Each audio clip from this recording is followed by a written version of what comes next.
Are you listening? Damn.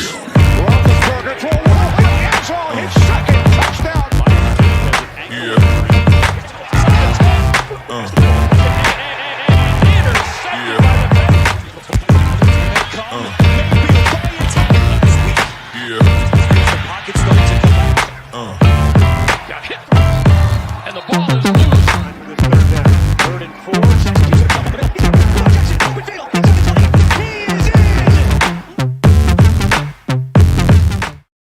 All right. Welcome to a very special edition of AFC North Talk. I'm Tony Serino, representing the Pittsburgh Steelers, joined today by Quincy Carrier, representing the Cleveland Browns. Quincy, how are you? The adults have left the room this week, man. They have left us home alone, Tony. And look, man, we ain't got nothing to worry about breaking no more. You know, you out the playoffs. You at home with Baker Mayfield, just like I'm at home with Baker Mayfield. This gonna be a fun show. Look, we're gonna be loose. We're gonna be loose this week.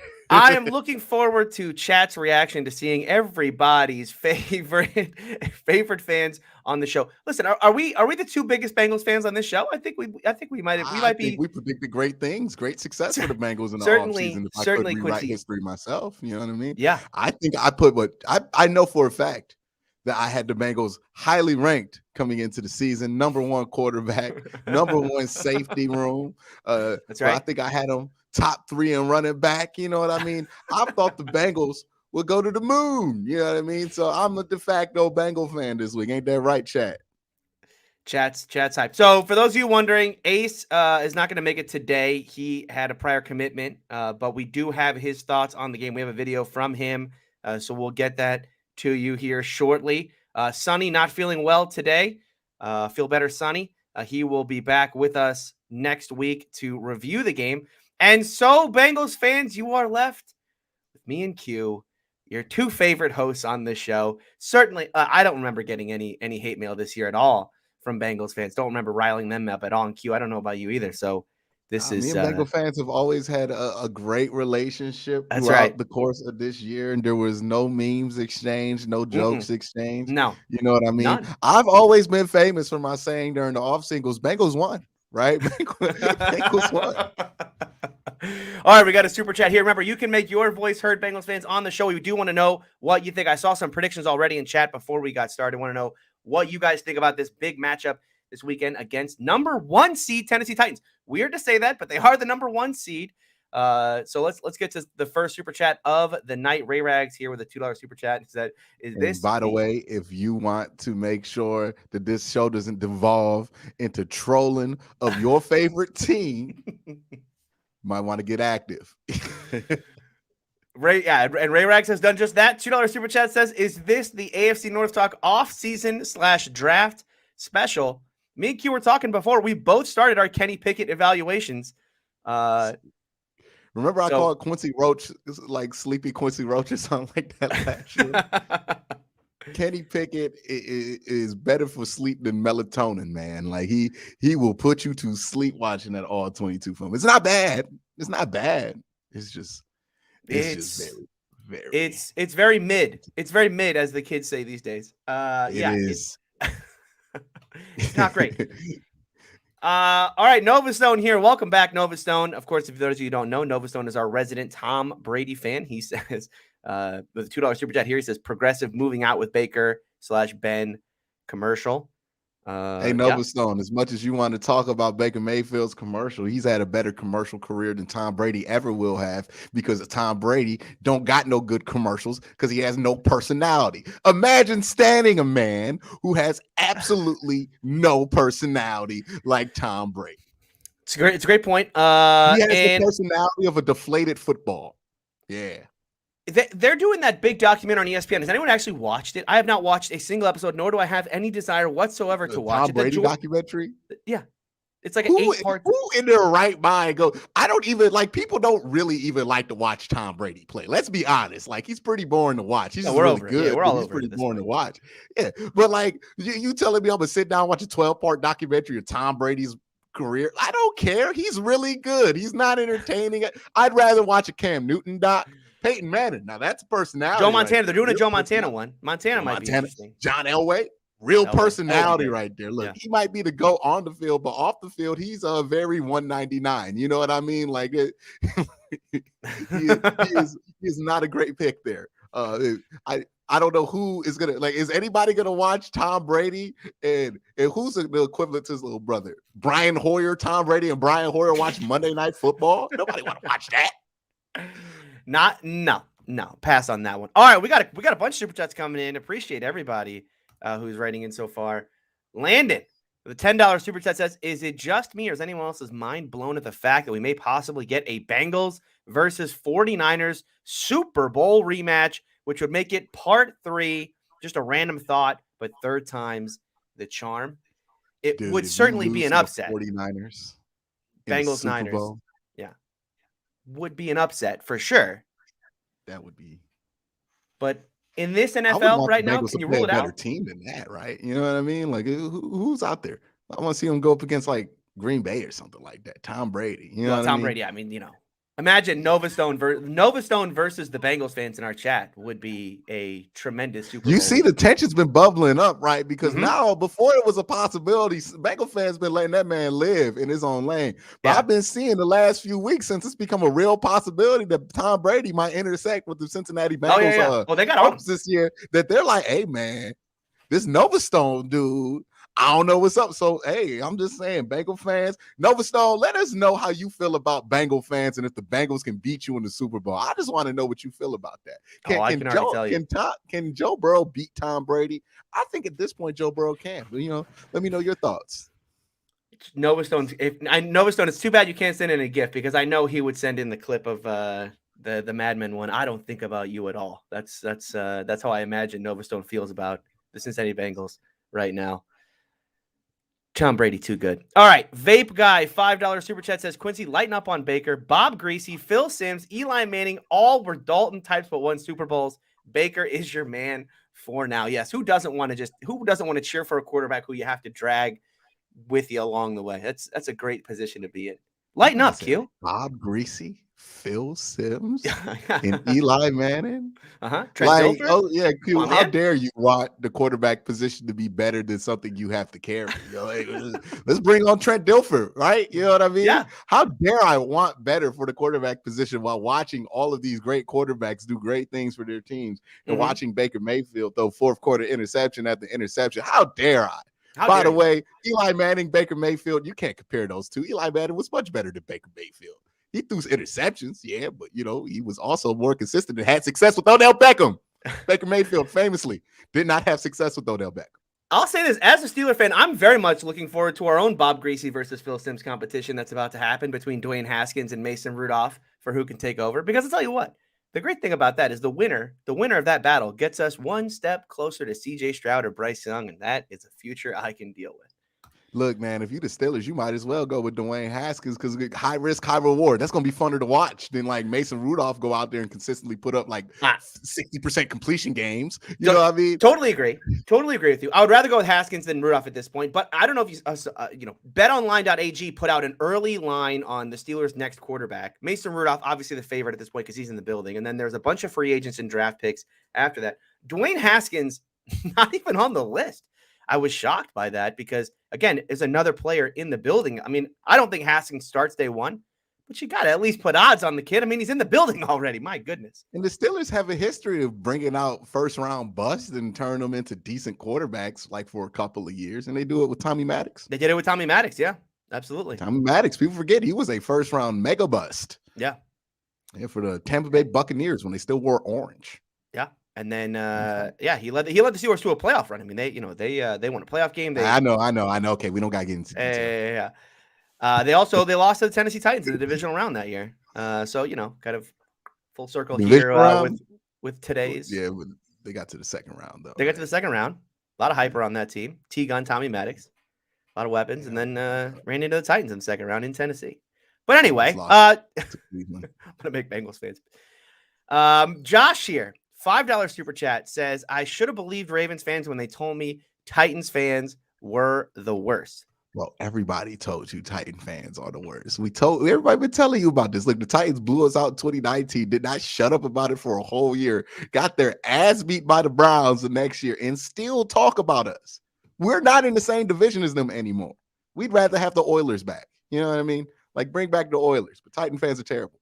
They're just terrible. Well, I mean, some Titan fans are cool. I like some Titan fans. I like 3. So I've TV been, Bear's cool. yeah, I got somehow, well, I guess because of my connection with Locked On, I have seen the Twitter interaction between the Locked On Titans guy and Zim and Ace. And I thought it was relatively tame, I mean, like, they were going back and forth, and the Titans guy certainly, I mean, he's just a very energetic person. If you ever watched Locked On Titans. But yeah, they're going back and forth. The Titans and Bengals fans this week they do not like each other a lot. I thought it was relatively tame at first, and then it just kind of it exploded. As soon as the Titans guy said, "Enjoy your little spaces." Yeah. Look, they're basically the same team with the same complexes if you really look at it, right? Like, people don't care about the Titans. Like the perception is that people don't really care about the Bengals outside of Cincinnati, right? So, like, there's always that insecurity out there that a lot of the AFC North teams deal with. But then there's also this, like, why y'all sleeping on us mentality that the Titans have always consistently. That's their personality. They always feel like they're getting slept on.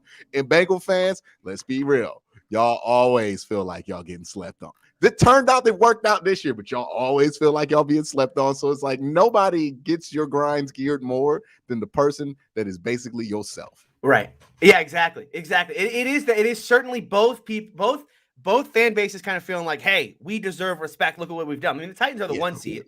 Even though no one I'm about to say something disrespectful. I mean, the Titans are the 1 seed, but no one believes it. It's 2 underdogs fighting each other for the right to be the real underdog. And those fights get nasty, man. That's right. Those fights get real nasty. That is what it is, though. Like, we the real underdog. Y'all the 1 seed. No, man. We Cincinnati. Nobody believe in us. Oh, y'all got your... Like, people just...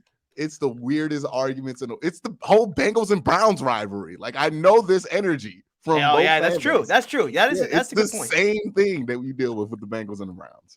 It's just fun to see somebody else engage in it. Yeah. Nate here writes in with a $5 super chat and says, would you say Tannehill is a game manager? He's a premium game manager. Yeah, I agree. You know what I mean? He's like a step up. He puts up some of the best numbers in the league from an analytical standpoint. But game manager plus, you know what I mean? You got to pay the extra $9.99 for that. Yeah, I wouldn't put him as like the list before, like Eli Manning. Well, I mean, Eli was not always a game manager. Eli made some big plays. He had a very, very rough end to his career. But yeah, Tannehill, I wouldn't put him in like the Trent Dilfer category. Certainly a category up from that. He's like right below where like if we're talking about, there's like a couple of tiers, right? There's like elite, which is like the best of the best, which is like where Tom and Peyton Manning were their entire career, right? Yeah. And then there's like right below elite, where it's like, hey man, they're pretty good though. They're don't sleep, like actual franchise. I think we use franchise quarterback too much, but actual franchise quarterback. That's like where Ben was, right? Ben solidly in franchise. If he plays long enough and wins a couple of Super Bowls, he'll be in the Hall of Fame, right? Matt Ryan, same deal, but Matt Ryan didn't win Super Bowl, so he's not gonna go in the Hall of Fame. Then you have the guys below that. There are like the really good game managers who are like, yeah, you won't be able to win with them. Like Alex Smith is like the premium pick of like all of the game managers, right? Because Alex Smith will get you like 11 wins with the Chiefs all the time, 11, 12 wins. You just didn't know what you could do with them in the playoffs. You still had that concern. Kirk Cousins is kind of in that premium game manager plus territory. Yeah. And then you have game managers, Jimmy Garoppolo, firmly game manager. Like that's just what Jimmy G does at this point. But Jimmy G could be, I think Jimmy G I could see Jimmy G elevating himself into the Ryan Tannehill game manager plus category. Yeah, he might get like in a short series on game manager. Yeah. Plus, He a little cameo appearance as a game manager plus. Yeah. Baker made a cameo appearance on game manager plus last year, right? Like, and then anything else below that, replaceable. Like, you could just rotate those dudes in and out, and ain't nothing gonna change. Right. All right, let's move on here. We got a lot of super chats today, by the way. Appreciate everybody writing in. Speedy Bird, $2 super chat says Tom Brady can't handle Eli Apple. That's an interesting choice to say. Like you could have said Jesse Bates. It's got to be a You could have said reference Trey back to, Hendrickson. was Eli Apple, was he on that Giants team back in the day? I know he was on the Giants, but He was didn't he play on the when he Giants? was on the Giants, though, did he? Like, he barely played. Remember, he was having like all those issues with like his team, and the mom didn't want him to play and all that stuff. He got benched. There was no way he has good history versus Tom Brady on the Giants, right? Was that when was the Giants Super Bowl? That one the one they beat him. No, second he wasn't on the team. He That was wasn't on the team, 2012. right? That's what I'm saying. Like he wasn't on that team. Yeah, that was 2012. That was what they threw a long ball to the dude from Michigan with Mario Manningham. Yes, Manningham. Yep, Michigan kid. Yeah. Michigan kid. The dude's retired for 10 years. Eli Apple. I mean, look, Eli Apple. The Bengals secondary has been really improved. Not through Eli Apple. I mean, it's been through two guys, Mike Hilton, who Steeler fans know all about, and then Awuzie. And looking at the kind of breaking down position by position on this game, man, Awuzie's put up some good numbers here. He's been a really, really solid, corner. And for a team in Tennessee that really is only going to have one weapon that scares you, and that's AJ Brown, not Julio Jones. Having a guy like Awuzie who's playing as well as he is right now, it's favorable for that matchup. All right, Jay here, $5 super chat says, if Cleveland and Baltimore rebound with health, Cincinnati keeps going, and Pittsburgh continues to be incapable of losing seasons, this division is going to be insane in 2022. It will be insane, but we will not feel that way during the season, because if all of that happens, it means we're all going to be like at 10 wins again, right? Like we're just all going to be murdering each other. And we're going to be talking about it like the SEC. Look, a 7-loss AFC North team should really get in over a 5-win AFC West team. Like if we're looking at strength of schedule here. Yeah. I don't think the Steelers. I think the Steelers are going to be capable of losing seasons. I mean, I look, the Steelers have been incredible over the past two seasons in one-score games, like 7-1, 8-2 good over the past 2 years. That's not sustainable. They are going to kind of revert back to the mean in that way. But obviously, they're going to have a lot of money to replace a lot of the missing pieces that they had on this roster this year. So it's going to be interesting. Yeah, I mean, certainly, I think you're going to go into next year with 3 teams at the top who you feel like all could have big year. Cincinnati obviously is going to go in with all the hype in the world. Baltimore is going to go in with hype because they're going to be healthy again. And we'll see what Cleveland does at the quarterback spot. But even if they don't, man, that roster is so loaded and they're not going to lose a ton of pieces that you're going to feel good about them as well, at least as a playoff team. So you're going to go in next year. Like more than 2 games under 500 at the very worst. Like they're still going to be. Yeah. I mean, I think there are going to be a lot of analysts next year. And again, we have a whole offseason to play out, but I think there are going to be a lot of people next year that are saying that the AFC North will have 3 playoff teams next year, regardless of what Cleveland does at quarterback. And all I'm saying is if we trade for Russ, it's going to be a long off season for everybody else in the AFC North. It's going to be a long off season, baby. Russ is going to the Giants. Why would he want to go there? He wants a big city. Big city. He wants a big city. Why? What else is there other than big city? A big Dookie team? Ain't nobody on that team. Who targets he got rid of 3 years ago? Like, nah, he don't want to play there. Is Golden Tate still there? Is Golden Tate still there? Is Golden Tate still there? Yeah. Is he still there? I don't know if he is. He gonna want to reunite with Golden Tate? Nah, Kenny Galladay. Come on. Who? Kenny Galladay, dog. What do you do this year? What else do they have at receiver? Do they still have Sterling Shepard? Nothing. How old am I? Yeah, they don't have much. They could throw Victor Cruz out there. He might be able to get a couple plays in. Like it don't matter, bro. They don't have a single soul out there that's worth going there for. All right, Nova Stone here with a $2 super chat says Tampa Bay will put them in their place just like Mahomes. See, there it is. I knew it. I knew Nova Stone was going to come in feeling very, very good about himself. All right. Is he saying Tampa Bay or Tom Brady? Because if he does TB, that's TB, right? Tampa Bay. Yeah, we need TB and TB12. 12 is Tom Brady. Right? True. Yeah. Nova Stone with another one.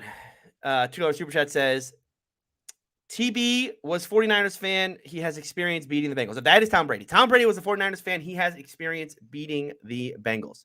Of course, the Bengals were the iconic "We're on to Cincinnati" quote from Belichick way back in the day.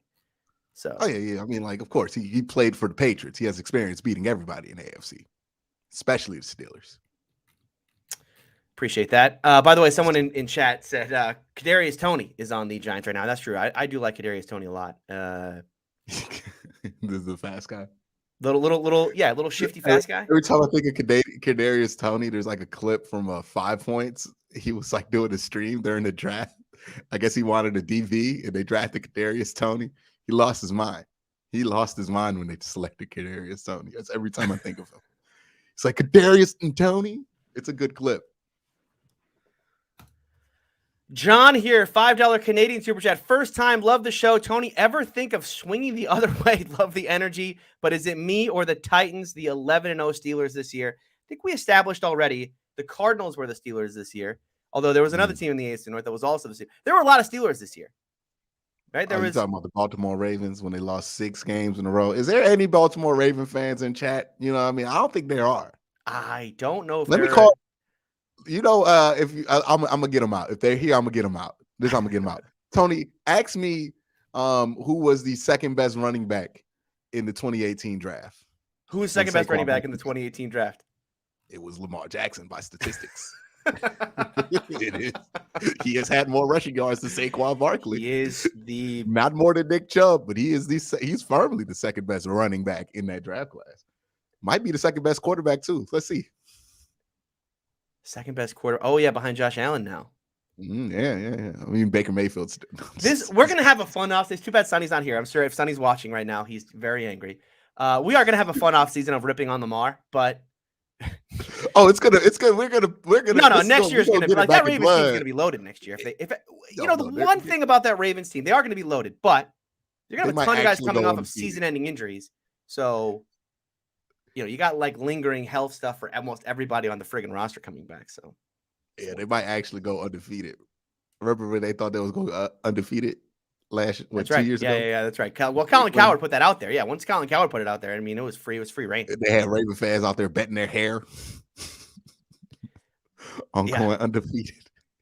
So as far as this super chat about the Titans being the 11-0 Steelers, I think the Titans are just the Titans are just a beneficiary of how wacky the AFC was this year. Clearly, the Titans are at best the third best team in the AFC, behind the Chiefs, behind the Buffalo Bills. Now, hopefully, there's not Titans fans in chat because they will roast me for the fact that yes, the Titans beat both of those teams.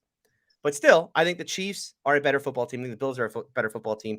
Just so happened that the Chiefs got as slow a start as you can, and the Bills were one of the most high variance teams in the National Football League. The Bengals didn't get going until late in the year, and all of that adds up to, the Titans ended up getting the 1 seed.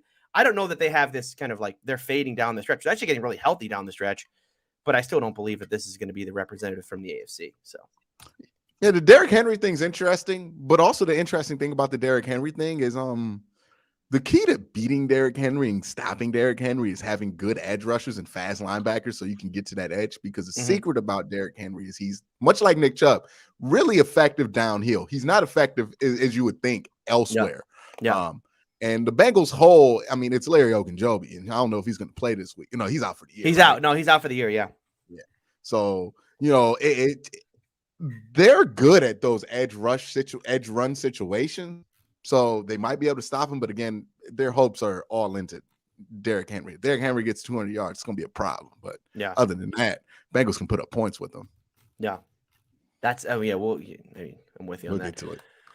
All right, Luke here, $5 super chat says, Steelers fans, we want Aaron Rodgers and Devontae Adams. Steelers, the best we can do is Mitch Trubisky and Allen Robinson.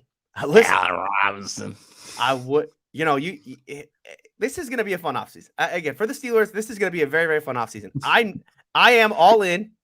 This guy clearly, Luke clearly follows me on Twitter because this was my joke of the week on Locked On Steelers this week, which I led into on Twitter. Mitch Trubisky, Allen Robinson package deal. Get the band back together. Get them out of the Matt Nagy offense. The Steelers could certainly use a new quarterback. Mitchell Trubisky fits the bill as a free agent. Don't have to give up assets to get him. And Allen Robinson put up his best numbers with who? With my boy Mitchell. Let's go. You joke about this, but this is no irony here. This is what this is the future Tony wants. Let me translate this. Steeler fans, man. Hey, I want Aaron Rodgers and Devontae Adams. Kevin Colbert. We got Aaron Rodgers and Devontae Adams at the house. Mitchell Trubisky and Allen Robinson right there. Yeah. It maybe doesn't have the same ring to it. I mean, listen, Aaron Rodgers, Devontae Adams, and he played for the Bears too. The question with Allen Robinson and Aaron Rodgers is not if you win the Super Bowl, it's how many. Mitchell Trubisky and Allen Robinson, It's probably it's just more real. It's it's the You know how cable the version Steelers versus fans always DirecTV talk version. about 6 rings? That looks like a combination for 6 games, 6 wins. No, no, no, no, no, no, no, no, no, no, no, no, no, no. Mitchell Trubisky is a major upgrade over what Ben Roethlisberger was last year. I know Steelers fans don't want to hear that, but Mitchell Trubisky would be a massive upgrade from what Ben Roethlisberger gave this team a year ago. And he's from Cleveland, right? Y'all best quarterbacks have been from Ohio, so well, Is you're he? one best quarterback. Yeah, he's from Cleveland. Oh, He's from Cleveland. He went to like Mentor wow. on the lake. Did not know that. Yeah. I know he went to North Carolina. Which Like is, if he is anything but a Browns fan growing up, I really question his loyalty because he's that close to Cleveland. It's not like Ben, where a Ben lot of was people like in Cleveland are from, Steeler fans. A lot of from people the in Cleveland middle are of. Steeler fans. And I don't trust a single one of them. I don't trust a single one of those people. If you're from Cleveland and you cheer for the Steelers, I'm not trying to say like you a bad person, but you definitely not trustworthy. Like, you know. All right, Rowdy Every Lap, $10 super chat. I really appreciate that. It says, remember after week 1 when Aaron Rodgers threw 2 picks, they lost to the Saints and said it doesn't matter. Since then, 37 touchdowns, 2 interceptions. Proof training camp is totally underrated. Well, when you're Aaron Rodgers and you've been elite for like a decade plus, yeah, I think training camp's overrated. I think the other thing we're starting to find out is that the first 4 weeks of the season, well, I mean, it's the first X number of games, right? You could, however long it takes for teams to kind of find their rhythm. You come out of preseason, you're not playing your best football. You come out of training camp, you're not playing your best football. It takes every team in the league X number of games to figure out who the hell they are. Go ahead. And I think they've changed the training camp in preseason so much that it's so different to regular season football that it doesn't even prepare you for regular season football anymore, right? Like you're seeing that 4 weeks being like training camp now at the beginning of the season where teams are trying to figure it out. Because you don't really tackle anymore in training camp. You don't really play preseason games with the same authority that you used to play them in like 10 years ago. So now it's leaning into you're not really preparing for regular season football in the offseason, if that makes sense, until you can really play football, because we're so worried about people getting injured before the season starts. Yeah, that's the thing. Yeah, you're right. I mean, the injury part of this, I mean, you have coaches like Sean McVay who do not play starters a single snap in preseason whatsoever. So the first time they're out old there, guys that do it. Baker only played a drive. Yeah, a lot, and that's the thing. Ben played, I think, a quarter in the preseason. Yeah. Meanwhile, Bruce Arians had Tom Brady out there for 4 quarters in the preseason. Yeah, that's right. That's right. All right, let's move on here. Soul Train with a $5 super chat says, if Seattle were smart, they should they make the team trading for Russell Wilson have to take Jamal Adams as well? Do you need a linebacker? I don't think that are the Browns in the market for a linebacker.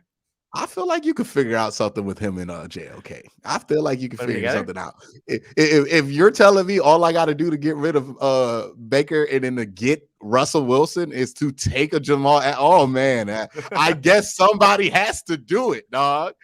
The salary cap, though, of that, I mean, you're eating up a ton of cap space. You don't care what you're trading for Russell Wilson. Yeah. The future is now, right? Like the 2 years from now is you're gonna care less. I mean, like you might lose Myles Garrett in the long run, but you know what?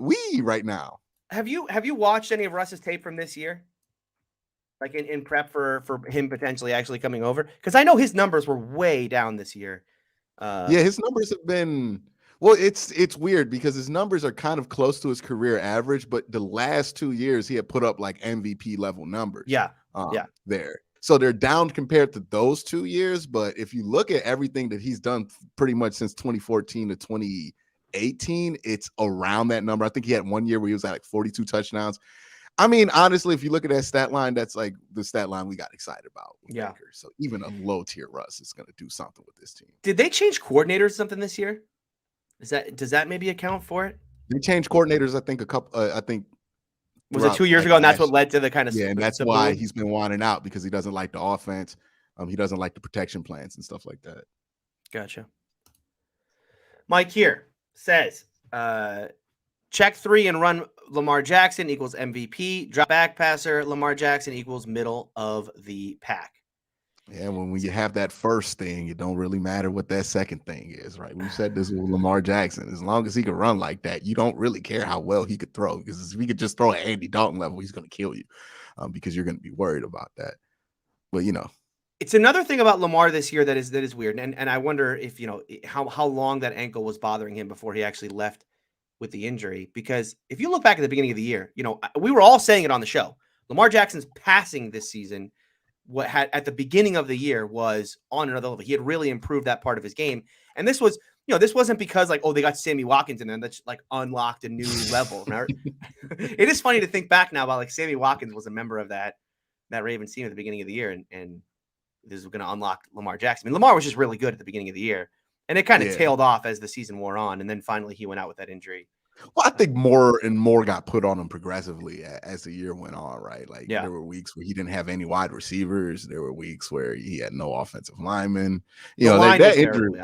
Yeah. And I think all of those things mounted up on top of each other. I think he even had one week where they had no tight end and they had to throw out Pat Ricard or somebody like that as their true tight end for a while. They had a lot of injuries going on that year. So he was probably hurt. Whole team was hurt. And that didn't help anything. And that team is going to have a massive, massive chip on its shoulder next year after finishing. Oh yeah. No. Get your Lamar Jackson jokes in before September. Get them in before September. Well, get them. I'm getting them all on. Full off season ready. Yeah, I had to get that 2018 draft. Who's the second best running back joke out? You know what I mean? I might use that twice. It's a good one. But I'm gonna get all them Lamar Jackson jokes out before the season start next year because I ain't gonna have no room to joke once the season starts because he's probably gonna be really, really good. Oh, and he's probably MVP race within the division because if Joe Burrow does anything this week positive and gets to the AFC Championship. He's going to be MVP. Oh, he's going to be MVP candidate regardless. People are going to be talking about him. He's the king of the North. And Lamar Jackson going to be sitting there in his little boot healing, just okay, they don't forgot about me. And yeah, man, that's not a good. You don't want petty Lamar Jackson. That's the best Lamar Jackson. Lamar Jackson. We're going to get a lot of petty Lamar Jackson. Everybody on that team. All right, let's keep going here. Misfit Culture TV, $5 super chat says, Tony, I heard the Steelers are talking to Kirk Cousins about being their new QB. Thoughts? And Q, I got the OBJ deal. I just didn't get paid. LOL. All right, let's start with that Kirk Cousins part. Number one, they can't be talking to Kirk Cousins because that would be tampering. So they can't be talking to Kirk Cousins. Now, if they're talking about Kirk Cousins, I highly doubt that. If you listen to Mike Tomlin's press conference on his season ender earlier this week, look, he talked about all options are on the table, but then he started talking about, the draft, potentially free agency, didn't mention trades at all. He talked about, competing, the idea of Mason Rudolph and Dwayne Haskins competing. Mason Rudolph and Dwayne Haskins are competing against Mitchell Trubisky. They are not competing against Kirk Cousins or Aaron Rodgers or Russell Wilson or, go ahead. Whether Carson Wentz gets cut. Carson is happen. No, I know. And I was right there. My brain was going all right, can we defend Carson Wentz? Can we build a storyline around the idea? But that's what everybody does. It would just be another year of Ben. Yeah, exactly. I go right back to listen, you get the running game going. You don't put a lot on Wentz. You just, you keep him within structure.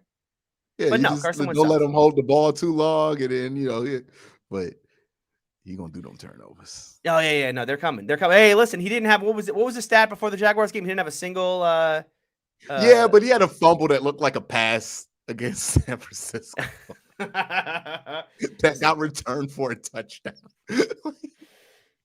Carson he Wentz just invents so many ways to turn the ball over. Interceptions are not a good stat to track his turnovers. Carson Wentz getting cut would be the worst case scenario as a Steelers fan because that would be a very obvious selection for the Steelers for the next quarterback. And he's just good enough to keep for a while. Right, exactly. Well, the Colts are smart enough. The fact that the Colts are out on him already is as much as I don't like a lot of the moves that the Colts make, even though their roster is pretty decent, but I think they've missed on some big areas, specifically Carson Wentz. The fact that they're coming to this determination early of maybe the Wentz thing is not the right way to go and getting out of that early. Dog. They lost a first-round pick. I know, but they lost a first-round pick because he played in a game in which he lost to the Jacksonville Jaguars with the playoff berth on the line. If anything doesn't scream, nah, never mind. We messed up. He's still Carson Wentz. That's got to be it, right? Like But that's how like many- when Baker threw them that's like when Baker had that game on Monday Night Football against the Steelers, where you're like, oh, okay, man, I know what this is. Now, let me look at different options. but how many teams? I mean, like, look, it's the sunk cost fallacy, right? It's the idea that, hey, well, yes, he was bad in this game, but look, we've already invested all this stuff, and we can't just let him go so quickly. The Colts aren't doing that. I mean, the Browns Sunk cost fallacy as it ever stopped the ship from sinking. Right? Once you realize the ship is going down, it don't matter what's on the boat, dog. I know, but so many down. teams would fall for it. So many teams in the National Football League, if they had Carson Wentz right now and they watched that happen, would say, yeah, that was bad, but we already gave a first round pickup. We can't give up on him after 1 year, and they would keep him around. If the Colts actually do go through with either trading or cutting him, I'll give them some credit for that. Yeah, it sounds like Frank Wright's at least on that. Yeah, dog, this boat's going down, dog. You need to get off this boat. But he's not the dude who brought him in. Soul Trains, $2 super chat here says Titans corners are a big weakness in my opinion. Certainly the numbers bear that out. I believe the Titans defense in yards given up are among the worst at covering wide receivers. So they have had, I think that, obviously the Titans have dealt with a lot of injuries this year. Christian Fulton missed some time. Janoris Jenkins, I don't know if he's missed time, but I know he was hurt throughout the week. Or Jackrabbit Jenkins now. By the way, Jackrabbit Jenkins, for those of you who don't know, because when I heard Jackrabbit Jenkins this year, I'm like, oh, new kid. They got some new kid named Jackrabbit Jenkins. No, it's Janoris Jenkins. Got to see where that kid's from. Yeah, it's Janoris. Jenkins. Somebody changed their name, JJ. Yeah, Janoris Jenkins is now Jackrabbit Jenkins. I mean, it's just a nickname, but he goes by Jackrabbit. Oh, it's his nickname. When did he get that nickname? This year, I think it started. I think they just started calling him Jackrabbit this year. Like on broadcast, they call him Jackrabbit Jenkins. I thought he was. I had convinced myself when I would watch the Titans, I'm like, oh, they got some rookie playing named Jackrabbit Jenkins. No, it's Janoris Jenkins. It's corner everybody knows. He's not great. At 33 years old, he got a new nickname. Yeah, like guess what? We're just switching it up. Good for Janoris, man. Good for Janoris. New year, new him. Ray Rags here with a $5 super chat says, as someone who lives in Youngstown area, which is almost the same distance between Cleveland and Pittsburgh, I get the fan split, but not in Cleveland. Of course, in Youngstown, that makes sense because they show both the games in Youngstown. You got to have Sunday ticket to watch the Steelers in Cleveland. So I don't know how this happens. They don't show Steeler games in Cleveland. How do you become a Steeler fan? Except for you were born into a family of Steeler fans, which is one excuse. Okay, I could get with that because it's close enough to where you could be relocated. Yeah. Or you just did not like one of your parents and wanted to go against them. You one of them rebellious kids that wanted to cheer for the Steelers because you knew everybody else in the family hated on them. Therefore, you cannot be trusted. You have already committed treason on your family. All right, we got another one, treason on the family, coming up here.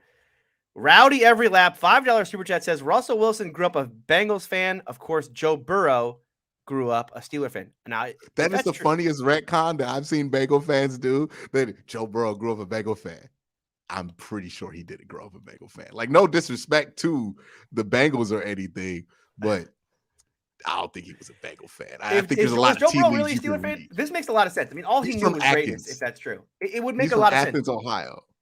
Which it's possible he could be. Yeah, very, very possible. Yeah. I don't know where his dad's from, but his dad's from like middle of Ohio. It's very possible he was. If they're not Browns fans, like, which they're probably not, right? Right. They're probably like Steeler fans. Love it. Yeah, hey, well, listen, after things flame out in Cincinnati, as they will, Joe, you're more than welcome to come over to Pittsburgh for the second half of your career. If they don't want to pay that contract, right? Luis, $2 super chat here says, who will be the Steelers quarterback, Tony? I think right now the early edge has to be to Mason Rudolph because he's the guy in the building and he's going to be given a chance to compete. But I think they're going to bring in a free agent, and we'll see. I mean, I this is what makes the Steelers offseason so interesting is that they could go in a million different directions here. The obvious one is Mason versus Haskins, but I have a feeling it's one of two things. Either this team wants to tank. We're not brought up tanking before with Pittsburgh. This team wants to tank, in which case, if you're tanking, boy, you got a couple tankers in the quarterback room right now in Dwayne Haskins and Mason Rudolph. And if you don't want to tank, then you go out and upgrade the position via free agency or potentially the draft if you like someone. But by the way, Bengal fans, back to this, just real quick, back to this Joe Burrow conversation. y'all realize the game, right? Because I see people in chat. Oh, he was a Drew Brees fan when he was at what, LSU? Yeah, he was a Drew Brees fan. Yeah, that's game. Yeah, I'm pretty sure he was a yeah. And then he gets drafted to the Bengals. You know, I was always it's like when the Browns drafted Brady Quinn, they popped out that one little picture of him in the Browns uniform. Everybody's like, he grew up a lifelong Browns fan. Brady Quinn. I'm like, that man did not care about whatever team he was. Most of these NFL players don't have favorite teams. This is what it is, right? They're too focused on their own pursuits because they're doing Elite 11 camps. They don't really got time to be fans like us regular Joes out here. Yeah. I'm pretty sure that man, like Peyton Manning and all the great quarterbacks, it really didn't have too much of an attachment to one team, which is why every time he goes to a different market, oh man, you know, I was a lifelong Saints fan, baby. We have breaking news. We have breaking news here on AFC North Talk about the Baltimore Ravens. Too bad Sonny can't be here. The Ravens are parting ways mutually with defensive coordinator Wink Martindale. Oh, no more Wink. That's not the one that everybody wanted gone. No, they got the wrong coordinator. Any Ravens fans in chat, I want to hear your thoughts on this one. Super chat or not, I just want to hear your thoughts in chat because this is, to me, when I read this Q, this was a shocker because that defense was, especially that secondary, ravaged by injury. I mean, they lost everybody this year. And they were still pretty good. And the secondary fell off. The defense was certainly why at the end of the year is why they were competitive. You know, I get the whole cover zero thing and everybody kind of exploited that this year, but yeah, I mean, you know, people are going to exploit your cover zero looks when you don't have Marlon Humphrey and Marcus Peters and, you know, and you have a bunch of rookies back there. Like, you know, the kid they took in the third round, Brandon Stevens. I get it. But I thought the job he did with a guy like Owe coming in, you know, we joked all offseason about how Owe with no sacks. I mean, this kid's going to take forever to get going. He did a great job bringing him along. I thought Anthony Averett, you know, for as much as Anthony Averett got picked on this year, Anthony Averett was not a bad corner for them. I am stunned here that they're getting rid of him. Man, they want to keep G-Row and get rid of Wink. I'm all for that. You know what I mean? It's one of those. This is one of those stupid moments, and when maybe we'll know more about this by Tuesday. And this comment I'm going to make won't age well, but this does feel like one of those. You know, someone's got to take they went 8-9, regardless. You know, you just do the like. Yeah, we went 8-9, so someone's got to pay for this.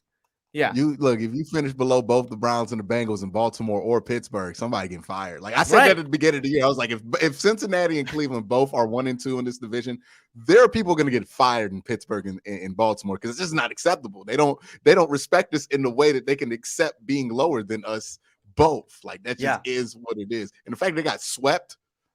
They went 1-6. So they got one nugget out the 6-piece in the division this year. Really swept by who? Swept by who? Swept by a washed up 39-year-old Ben Roethlisberger? Yeah, you know what I mean?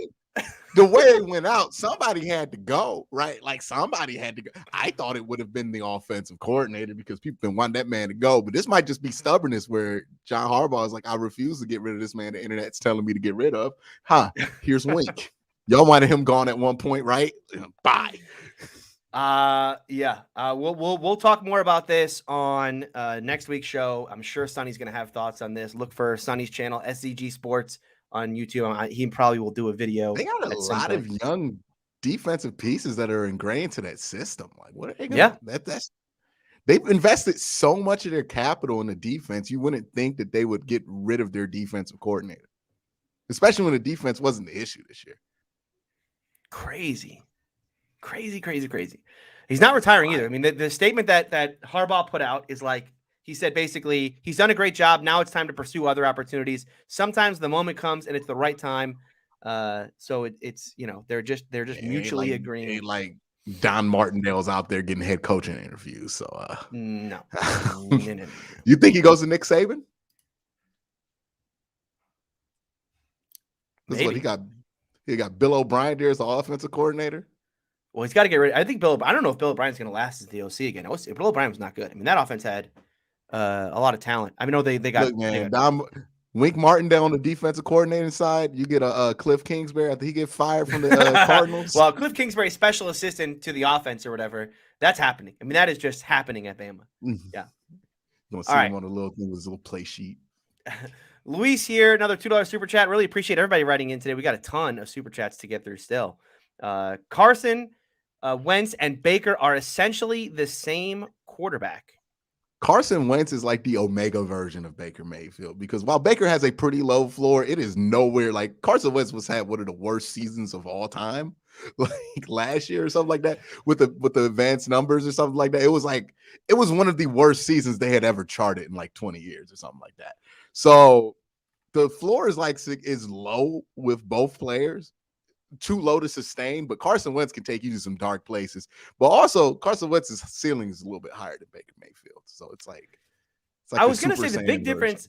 I was going to say the big difference to me seemed like their attitude between the two. Because Baker's like outwardly like an alpha type. He's the no, Carson Wentz is disliked as well. I don't want to say dislike because I don't know what the dynamics are in the locker room, but they have similar reports come out about each other. Yes, I was just going to say that. I remember the report that like the locker room in Philly hated Wentz, and that was after they won the Super Bowl. I know. They were like, "Yo, we don't want him to come back." like, yo, you can stay hurt, dog. Like that was a shocking report, but you know how unlikable you have to be for the whole locker room to be like, nah, man, we rather ride with Nick Foles. That's wild. Wild. Soul Train here, $5 super chat says, if Green Bay makes the Super Bowl, which they will, they got a tough matchup this week, but they will. The last two teams to play New Orleans week 1 played in the Super Bowl. The Steelers and Browns played New Orleans in 2022. Do you want them in week 1? Well, if that's gonna hold. No. Browns never win week 1. Ever. Well, get that loss out of your way. Actually, no, New Orleans is going to be. I'm not trying to get that loss out the way on prime time on Thursday when the whole world's watching. Let's get that loss out the way on 1:00 at Sunday when like Cleveland's watching, right? Like, I don't want to deal with that, especially if we roll out Baker Mayfield again on the opening day Thursday. Come on, dog. That's not going to be fun for nobody. Now, New Orleans' cap situation next year is atrociously bad again, so they're probably going to have to gut the roster. They could be an easy. They could be a week 1, a near early week 1. Question. Not Green Bay, New Orleans. Yeah. I thought you were saying like, oh, you want to play the Super Bowl champion week 1, which means you never want the first game of the year. You never want that. Okay. You never want that. Yeah. No, I don't want that. No. No. Ray Rags here, $5 super chat says, we got to remember the Colts wasted and destroyed luck because they would not invest in an offensive line. Correct. Then when they did, it was too late. Completely agree with you. Mike here, $5 super chat. All you have to do is call Lamar running back before the game, and he will spend 4 quarters trying to show you he's a drop back passer. Y'all going to look, man. Get them in right now. Get them in right now. Hey, if I was Ace, I would have missed a show just so I could get them Lamar jokes in, because I have a bad feeling about when he comes back. It's gonna be bad. Although this whole Wink thing is weirding me out now. I know. I don't like when franchises like this, they just completely what if the they problem the wrong way. They're also getting rid of Greg Roman in like a day? Like, is this going to be a whole clean through of the whole staff? They're just changing all coordinators, but do they need to? I mean, was the big issue with that team this year that like the coaching wasn't good enough? Nah, but you got to do something. Yeah, and coaching can be, like, as long as you keep the same head coach, it's not going to be that much different. Right. Like, I mean, especially in a place like Baltimore, right? You have to imagine the reason that they're getting rid of Wink is because they feel like schematically, it's not going to work anymore, right? His kind of ultra aggression is not something they want to continue with, right? I mean, that's why you get rid of him. Which is wild, because when you have Lamar, you could afford to be that aggressive. Right. But, hey, man, if they want to play soft coverage with Marcus Peters and Marlon Humphreys, let them do that. Right? Well, I suppose that they feel like if they could get pressure with 4 and sit back with those guys, I mean, we'll talk about how Tennessee's going to attack, because that's what Tennessee's going to do. But yeah, because Odafe had a good year. Yeah, he did. And they had Justin Houston as well. Ray Rags, $5 super chat. Apparently, Burrow says he grew up rooting for the Saints, then switched to the Browns during the Combine. The Bengals during the Combine. Look, man, that man don't got no favorite team. I can tell you right now. He was a coach's kid. His favorite team was OU football. That was like Ohio University football, where his dad coached. He don't have no favorite team, dog. All right, so now we're coming up to the super chats, this is around the time that we announced here that Wink Martindale, the Ravens defensive coordinator, let go. Mutually parted ways with the Baltimore Ravens. All right, so we got a first one here. Rowdy Every Lap, $5 super chat says Joe Burrow's 525 passing yards got him fired. Little bit. Getting swept by Ben didn't help anything, I'm sure.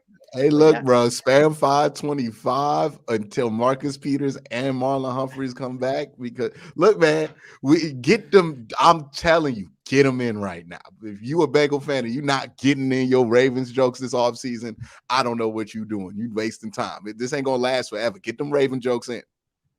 I know I am. We don't ever beat the Ravens. Yeah, it's never going to be this good again. Not for a long time. Not for Lamar's entire career. You're not going to be in last place with Lamar Jackson healthy. That's not happening. No, that's not happening. But, no. You got that's right. You got to get it in now. Okay. I guess in bringing up this super chat here, I guess you could. Okay, if you're going to make an argument for like what is the rational reason, and we talked about like wanting to. Oh, he did. Wasn't he the one that goated Joe Burrow into that game allegedly? Right? Where he where he said like we're not ready to put the jacket on him yet. Yeah, that's right. That's right. If he would have he would have just put Joe Burrow in the Hall of Fame. Think about this. If he would have put Joe Burrow in the Hall of Fame already, he could have still. He would have a job. He would have a job. Damn. But he got to put that jacket on himself because he is jobless right now. That man is unemployed. Bengal fans, if you don't meme that situation up, you are failing yourselves as a fan base. Come on, man. That's a perfect meme. Spicy. He said, what? Ray Rags here, $2 super chat says, and a Vikings fan too, apparently. I guess we're going back to Joe Burrow. There's no way Burrow was a Viking fan. That's just weird. Randy Moss? I mean, he might have liked Randy Moss or something like that. He's a fan of, I'm telling you, the dude's been a fan of players. Like, he's not a team. He's not one of us. Well, not one of us. I'm not trying to say he's not like a football fan or anything like that. But he's not like somebody who's just going to put the team hat on and rock with the team. He has a, when you are raised with a dad that is a coach in a professional environment like college football, because it is a professional environment for the coaches and for the players, but for the coaches especially, and you're moving from team to team, your loyalty for one team is going to be very diminished. Yeah. Right. Like your ability, because you know that you're going to have to move on and on. He's also one of those prep school kids that switch high schools. Like he doesn't think about fandoms like we do. He thinks about it as, I like this player. I like this story. I like this team. You know what I mean? So yeah, of course, when it's going to be convenient. Oh yeah, I did like Drew Brees that one year. You know, I'm pretty sure there was a season where he was rocking with Chad Johnson and the Bengals. You know what I mean? Like, the only thing I wouldn't believe if he said, you know what, I've always been a Browns fan. Like when Ben tried to say that, because I'm like, what were you cheering? What were you cheering? Because when Ben's trying to say that, I'm like, the team literally wasn't around for 5 years while you were being a fan of them, Ben. You never liked the Browns. You just say this to make it hurt more when you beat us. Like this is petty Ben. But when it comes to Joe Burrow probably has a lot of different fandoms. All right, what is this? Cutie from Jomo, $5 super chat says, don't like it. This is about the Ravens parting ways with defensive coordinator Wink Martindale. Don't like it, but I also understand that in the National Football League, it's a cutthroat league. I feel the Ravens will bring somebody in from within. Got to imagine this. Yeah, I mean, I think an internal hire makes the most sense, but again, I suppose if they want to change up schematically, then that's not going to be the case, and they will look outside the org. Oh, by the way, one thing to bring up here, because I was just checking Twitter, and Steeler Twitter is going nuts right now. Keith Butler, the Steelers defensive coordinator, is retiring this year, so the Steelers do have an opening at DC. It won't happen. No, it won't happen. It won't happen. TJ Watt will have so many pressures. Yeah, it won't happen. But it would be ridiculous. It would, for the lulls, I would love it, but it won't happen. TJ Watt might break the sack record before week 8. Imagine like Greg Williams with TJ Watt. Well, no, you can't. You know, one of the things, this is a tangent, but you know, one of the weird things about Greg Williams, he doesn't allow his pass rushers to use more than one move. Really? Yeah, Myles Garrett was here. He was like, when Greg Williams left, he was like, yeah, it's going to be nice to be able to use my counter moves and unlock all my moves again, because he just didn't let me do it. He had Myles Garrett and was like, you can only bull rush. Yeah, I wonder if it's a gap integrity thing. Yeah, it's a gap integrity thing because he blitzes so damn much, right? You need gap integrity. Yeah. But yeah, it's weird. You would think somebody like that would just unlock their pass rushers if they're going to be that aggressive. You can't. Yeah, you're not. We have Myles Garrett, but we're going to tell him like, hey, by the way, Myles. He said, Myles Garrett, hey, bro, don't do that dip move no more. No. We're gonna have you hide your powers. Yeah, don't do that Bruce Smith stuff no more now, man. We're going to have you rush like regular old pass rusher. Joe here, $5 super chat says, watching Pittsburgh rebuild will be fascinating. Been watching Big Ben through 3 Cincinnati quarterbacks who made the playoffs, Ravens and Browns. Who knows who day? This is without a doubt the most fascinating Steeler offseason I can remember. No idea where they're going to go this season, and they have all the cap space in the world. They have they have so many different holes that they need to fill. It's what makes everything fun. By the way, do you think they're going to go full Patriots with this thing? No, I doubt that they're going to go. Like spent no time ever doing free agency, and they're like randomly this year we're signing everybody. I doubt it. I very much doubt it. Drafting a quarterback. I don't think they're drafting a quarterback either. Yeah, I wouldn't. I don't think anybody wants to draft a quarterback this year. No, I honestly, and I know, and we had a guy right in chat already said, the Steelers will never tank. It's not the Rooney way. I agree with that, but sometimes you don't got to tank to be terrible. Yeah, exactly right. You just all you got to do is go, hey, we got Mason. Like we're just, we're gonna ride with Mason. Is it tanking? Yeah, it's tanking, but I'm pretty sure Jacksonville didn't think they were going to end up with the #1 overall pick this year, right? Like I think they went into this thinking, oh, we got Urban Meyer, we're gonna go on an uptick, we're gonna get Trevor Lawrence, and we're gonna be 7 and something. Yeah. I mean, again, I go back to the Terrell Edmonds thing, not taking Terrell Edmonds' 5th-year option when it wasn't a bargain deal, but like it just made so much sense to bring him back. Not bringing him back is very much a tanky type of move because he's exactly the kind of player who you need around if you're gonna compete. You don't want to create a hole for yourself there because he's not a star, but you got your stars on defense. But if you're tanking, boy, he is exactly the kind of player you don't want around because he's a little too good. So, by the way, Bengals fans, when we started, by the way, so let's just back up for a second. Ace and Sonny are not with us today because Ace has a prior commitment, so he can't make it for the show. We do have a video we're going to play when we start talking about that game. Sonny is feeling under the weather. And so, of course, Bengals fans, you are left with your 2 favorite hosts on the show, me and Q, and the reviews are in. They love us. The show, the Bengals fans are fairest hosts on this show. We are the 2 most unbiased people unbiased, yeah, absolutely. in the world, in the planet. That's right. We're the 2 most unbiased people. Never mind that Steeler hat and all the Steeler memorabilia behind it. He puts that to the side. All this? No. About this AFC North stuff. Yeah. Right. Look, that's just physical stuff. You know what I mean? But mentally, we are unbiased. We have, and honestly, I can't think of a single thing that we have said about the Cincinnati Bengals that was unfair. No, I think it was extremely accurate as well. I think everything we said was extremely basically accurate, dead completely on. fair, Dead unbiased talk from AFC North talk. So Bengal fans, don't worry.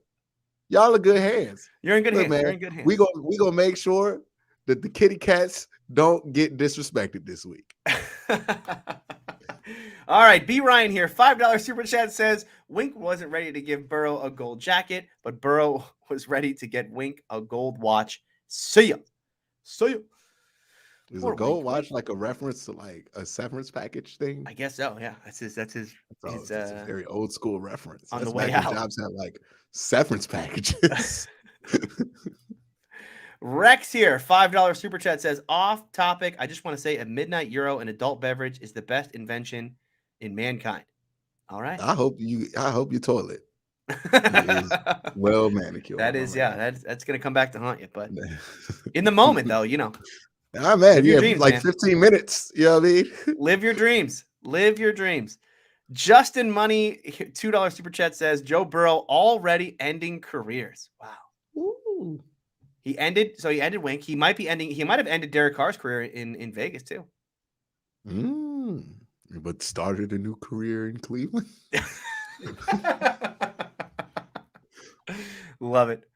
So does it reverse? Because like if for so many years the Browns quarterback has had domination over the Bengals, but like has been terrible against, well, not terrible, but not been great against everybody else, will it flip? Will Derek Carr just be bad against the Bengals, but really good against everybody else? I don't know. Is Derek Carr? Is Derek Carr a realistic possibility for the Browns? You think it could happen? I wouldn't be too shocked. I think Kirk Cousins is honestly the realistic. Cousins to me makes so much sense because he got the connection with Stefanski. This is so much stuff that makes sense there. He's already been in the offense for 2 years. He had his best 2 years in his career with that off. It seems like a pretty mutual thing. I'm not going to sit here and be like, oh man, I'm wishing for Kirk Cousins because I'm not, I respect myself too much to be out here like begging for Kirk Cousins, but I'm just gonna beg for Russ, and then if I get Kirk, I get Kirk. Yeah. All right. Corey, $5 super chat said, just tuned in, been watching all season. Thanks for the laughs. Hopefully one more week. You know who they are. Yeah, we're at least gonna be back for one more week, and we're gonna do a review show regardless of the result of this game, right? We're either gonna have a very happy Ace on next week's show or a couple other happy people on this show. Sonny gonna be like, yeah, I told you. God, listen, it's the longest turned into. Remember when I said it's just a matter of time before they turn into a pumpkin? Well, they're still, You're gonna still go with that. There's still time. There's midnight. time. I told you, I'm right still. Technically right still. I don't care if it was 2 weeks into the playoffs. I was right. Listen, and did it take until the divisional round of the playoffs? Maybe it takes to the championship game. Literally Maybe it takes to the took Super Bowl. 3 I don't know. months. But there's still time. Yo, pumpkin.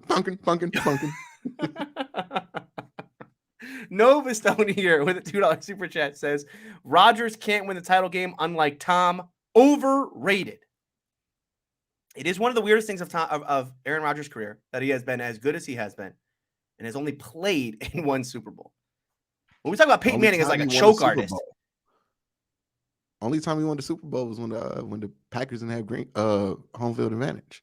He's too good in the regular season that it ends up hurting him, because you ever try to throw a football in negative 10-degree weather? Yeah. It is not the same physics, dude. Yeah. It's a good point. It actually is a good point. Like he's too good to be in Green Bay. Yeah.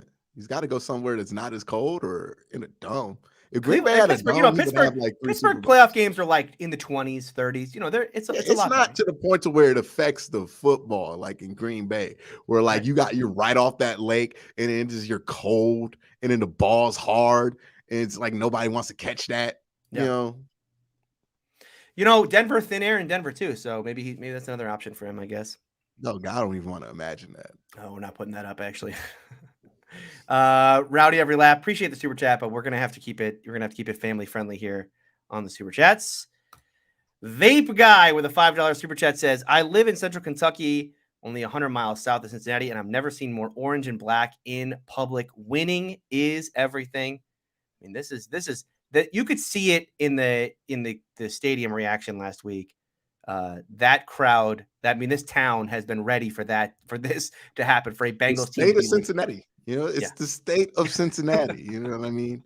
They got their own little enclave parked out there. Yeah, they're excited, man. They should be. Yeah. Luis Cousin, $2 super chat says, however, I believe Kelsey was a Browns fan. If Kelsey was not a Browns fan, he cannot be trusted because he grew up in Cleveland Heights, which I don't normally trust people from Cleveland Heights because that's a high school rival of mine. But that is legit Cleveland. Like it's Cleveland. It's literally right there. Like you're 20 minutes from downtown. Yeah. You know what I mean? So yeah, he better be a Browns fan. Him and his brother. What's the other Kelsey brother? Travis and Jason, the center. Nobody cares about the guy, but he's pretty good though. He is good. Ray Rags here, $5 super chat says, apparently Burrow lived in South Dakota when he was 2 to 4. That's where the Vikings fan came from. Saints is because of Breeze and Reggie Bush. This all sounds like he never had never picked a team. Yep. Yeah, he had some favorite. He had some teams that he rocked with a couple of years. Yeah. But again, coach's kid. He's not gonna it's not a fair expectation to expect that dude to have a favorite team. Yeah. Just I'm because weirded out by the way of when you run into these fans who are like fans of players and not teams. Like my grandfather was a fan of Tom Brady and Peyton Manning. I just kept telling him, like, you can't be a fan of both. You have to, that is a rivalry. You got to pick one. Yeah, you got to pick one. Yeah, I mean, you got to be on the side. Well, I like Peyton Manning in the regular season, but Tom's my guy in the postseason. Like, you just don't like pain. You're just running from pain at that point. Rowdy every lap, $5 super chat. The Cleveland Browns' only Super Bowl appearance came as the Baltimore Ravens. That's actually factually incorrect, isn't it? Because weren't the Browns a franchise in 2000 again?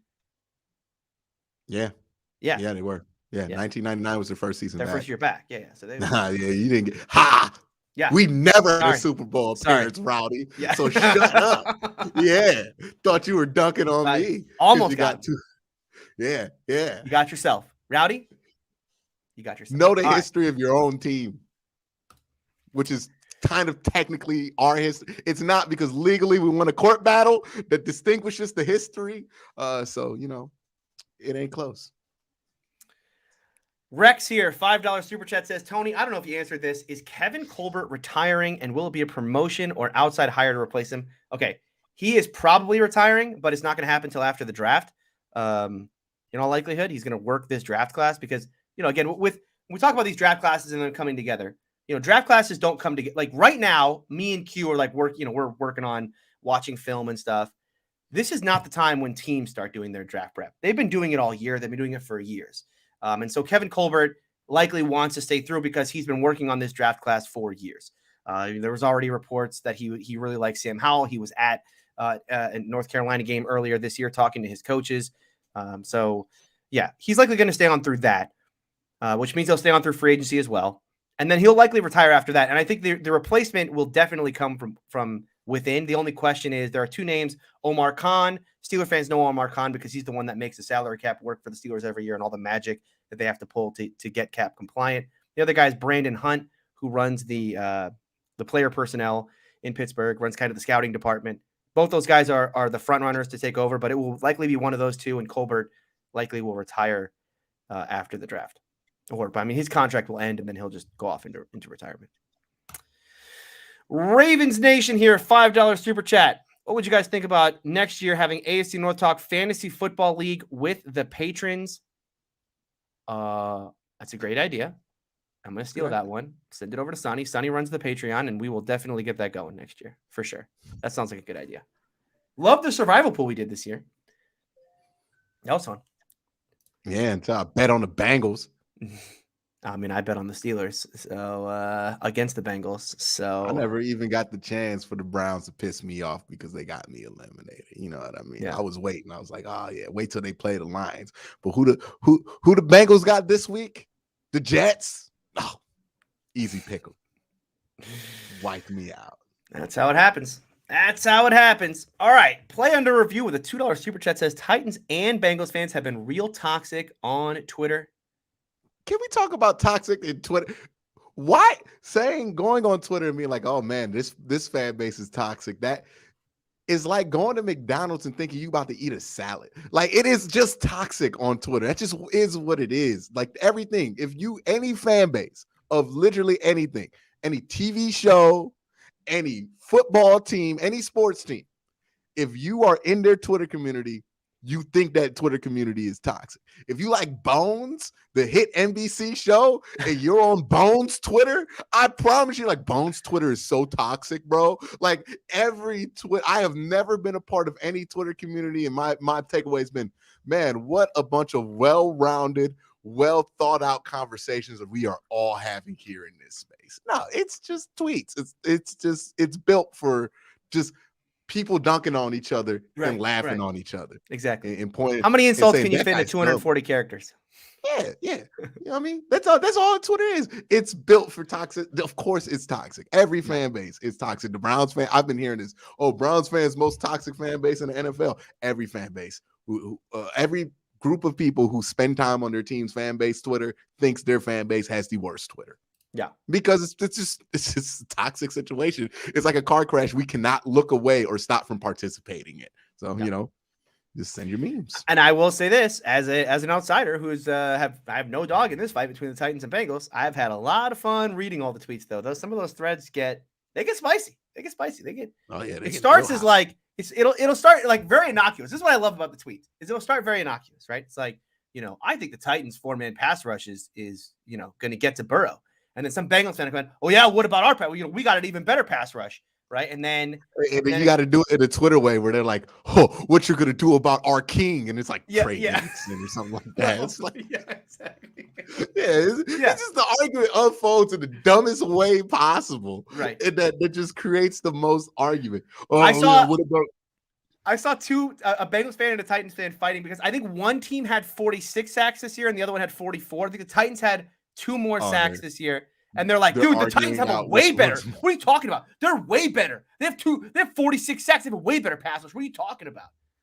Yeah, good stuff. Somebody puts up King Henry. Oh, what the Bengals answer gonna be like that? And then it's gonna be a Bengal fan. It's like, oh, you ain't heard a gif of Logan Wilson. Like it's gonna Well, then the other thing is like they get real upset, like Bengals fans, and they're not wrong. The Bengals fans aren't wrong. When people say, because you hear this all week, right? The common thread is Derrick Henry's back. and the Bengals have this hole in the middle, right? They have the defensive tackles are all hurt.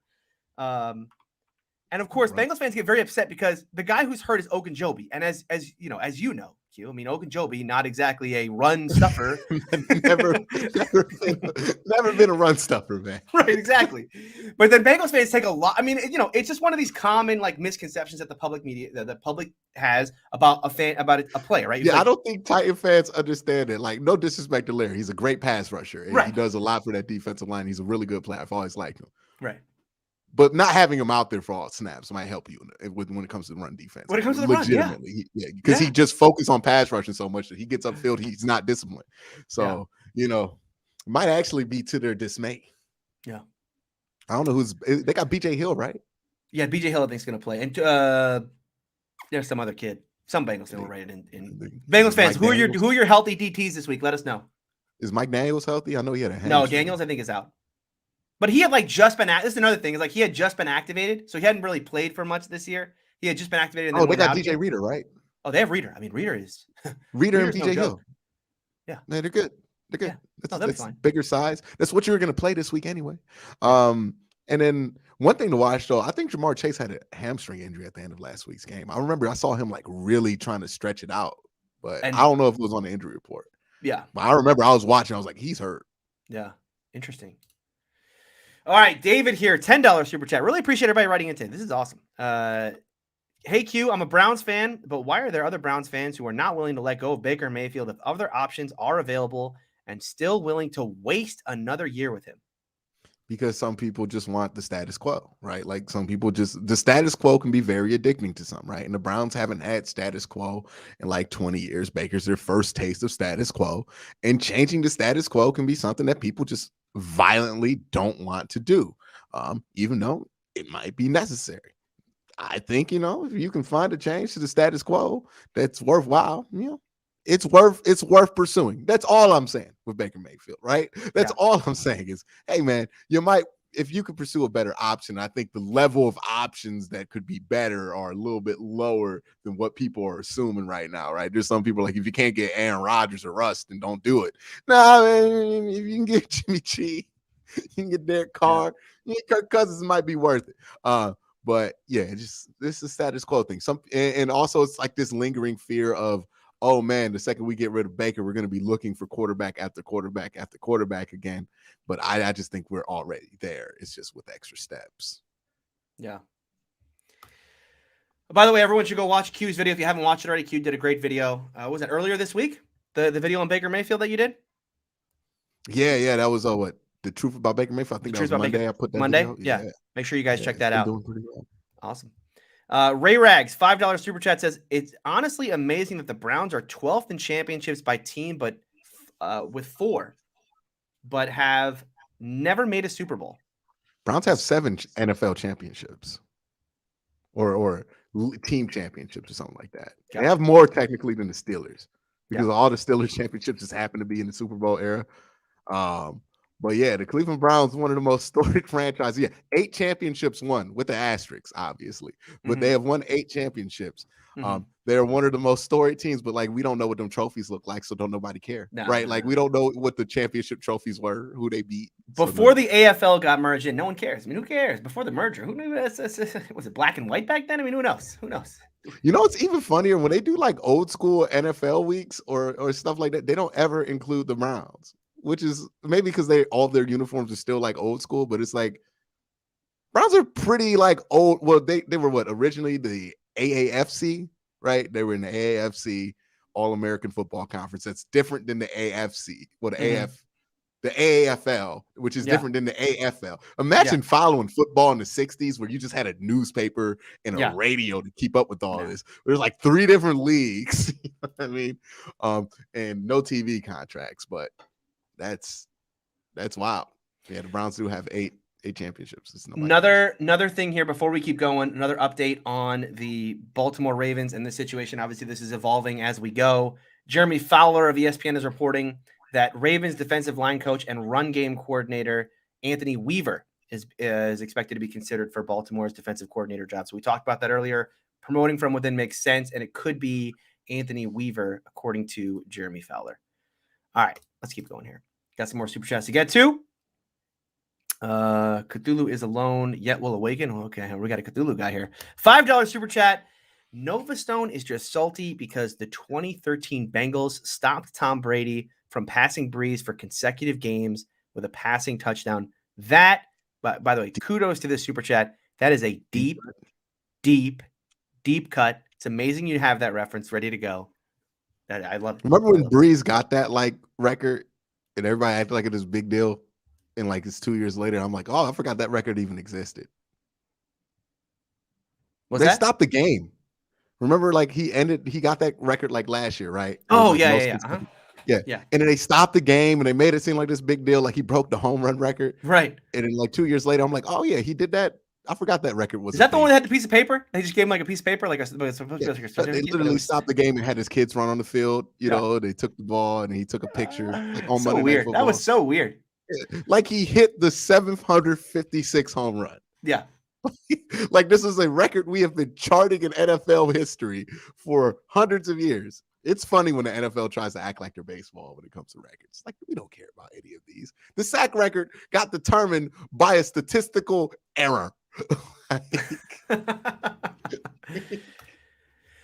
Devin here with a $10 super chat says, thank you for entertaining us all season. You guys help me get through work every week. And Quincy, what did you think about Mason Rudolph retiring Big Ben early? And how many touchdowns is he throwing next year? Hashtag Who Day.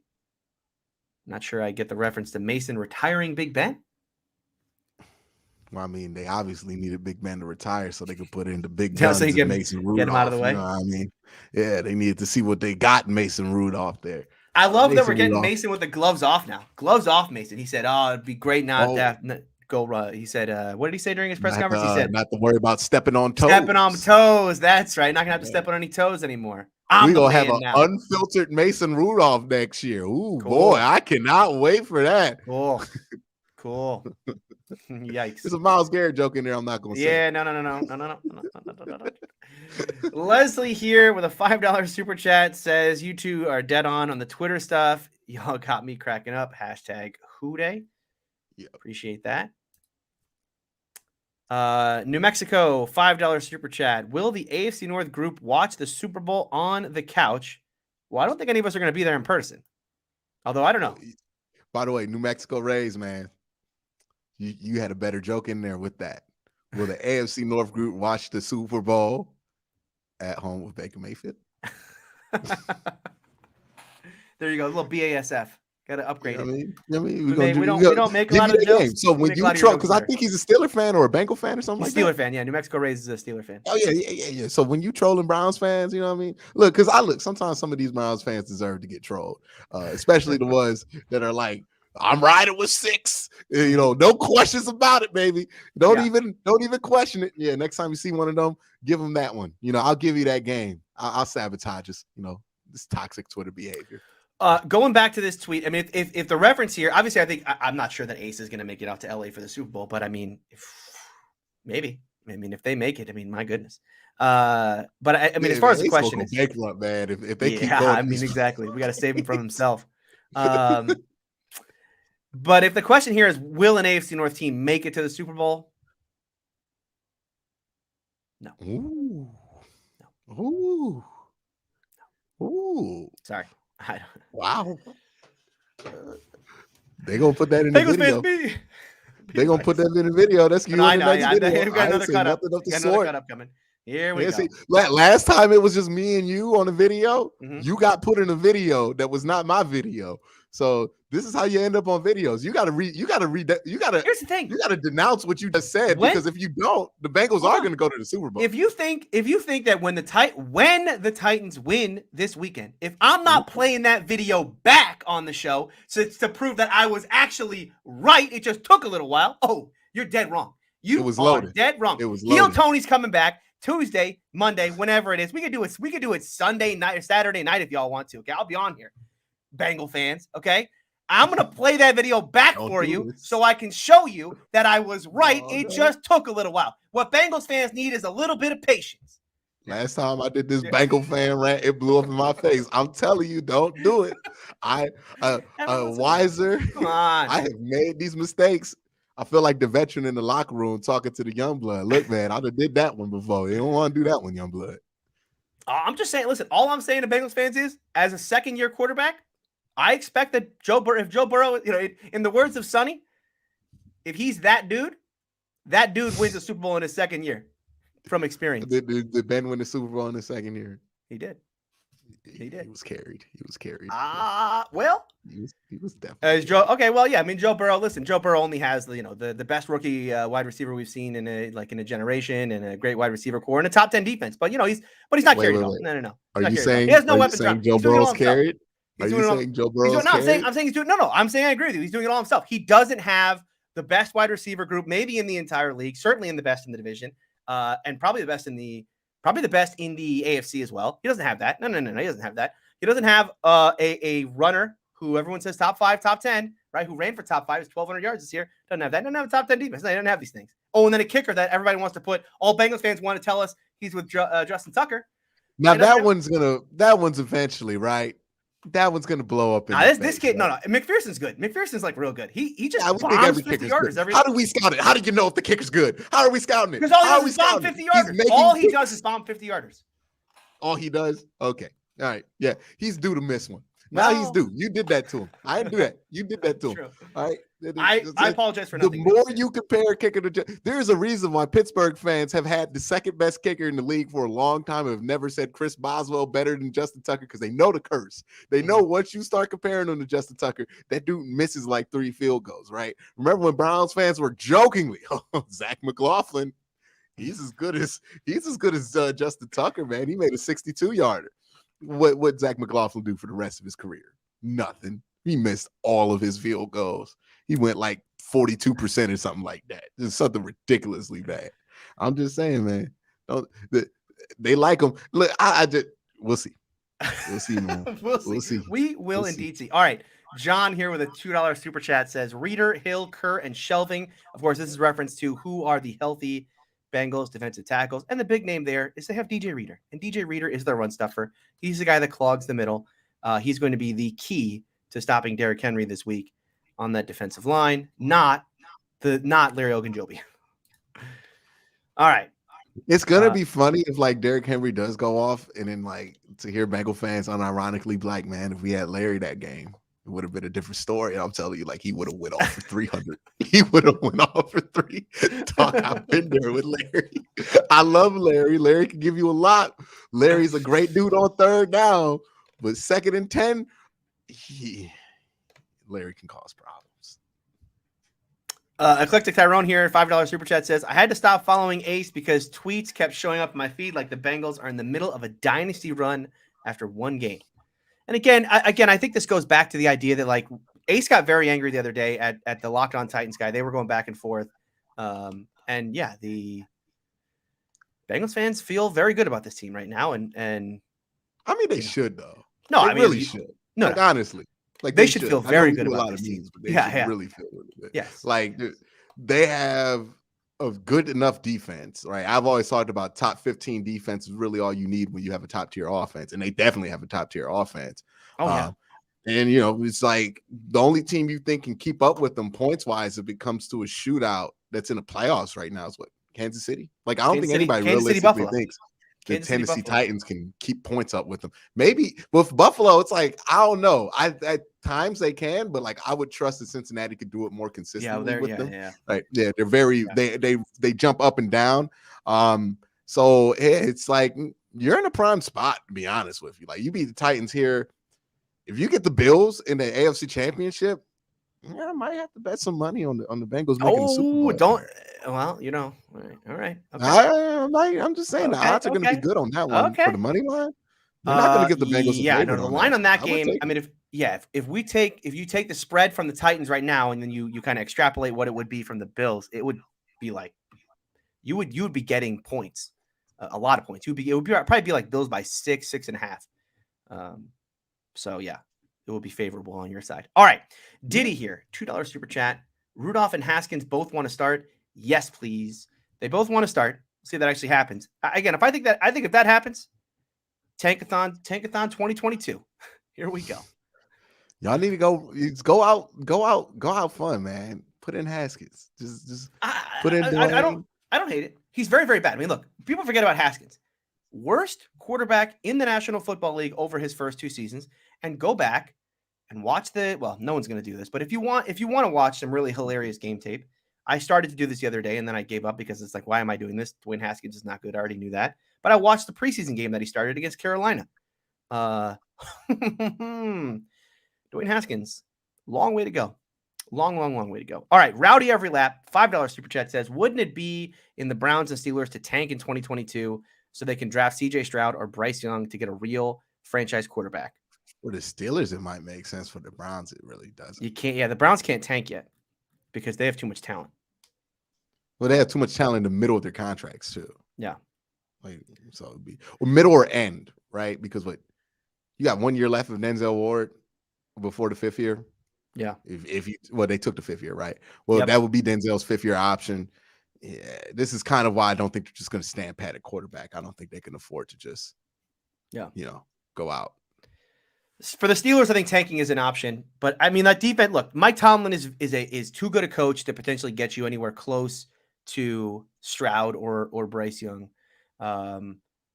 and likely that defense is probably going to still be too good with guys like Minka and Cam and TJ. But here's what I'll say: the Steelers are never going to be like a 3-win team and get themselves that close. But one thing that could happen this year, when we talk about this year's draft, I think they might trade out. They might trade out of the first round to try and acquire some capital for next year. Look for that potentially if we're going to look at as close to a tank as you're going to get in Pittsburgh. All right, Who's Leslie here. Willing to trade picks for next year though? Well, you have to imagine, a team like Jacksonville ends up with the 3rd pick again, right? They're not going to take Stroud or Young, so you just got to get to they might. Well, then I'll take Trevor Lawrence. I mean, Kyler got picked a year after they took what's his name? Josh Rosen. But I mean, come on, Trevor Lawrence. Without Urban Meyer, Trevor Lawrence is going to be a good pro.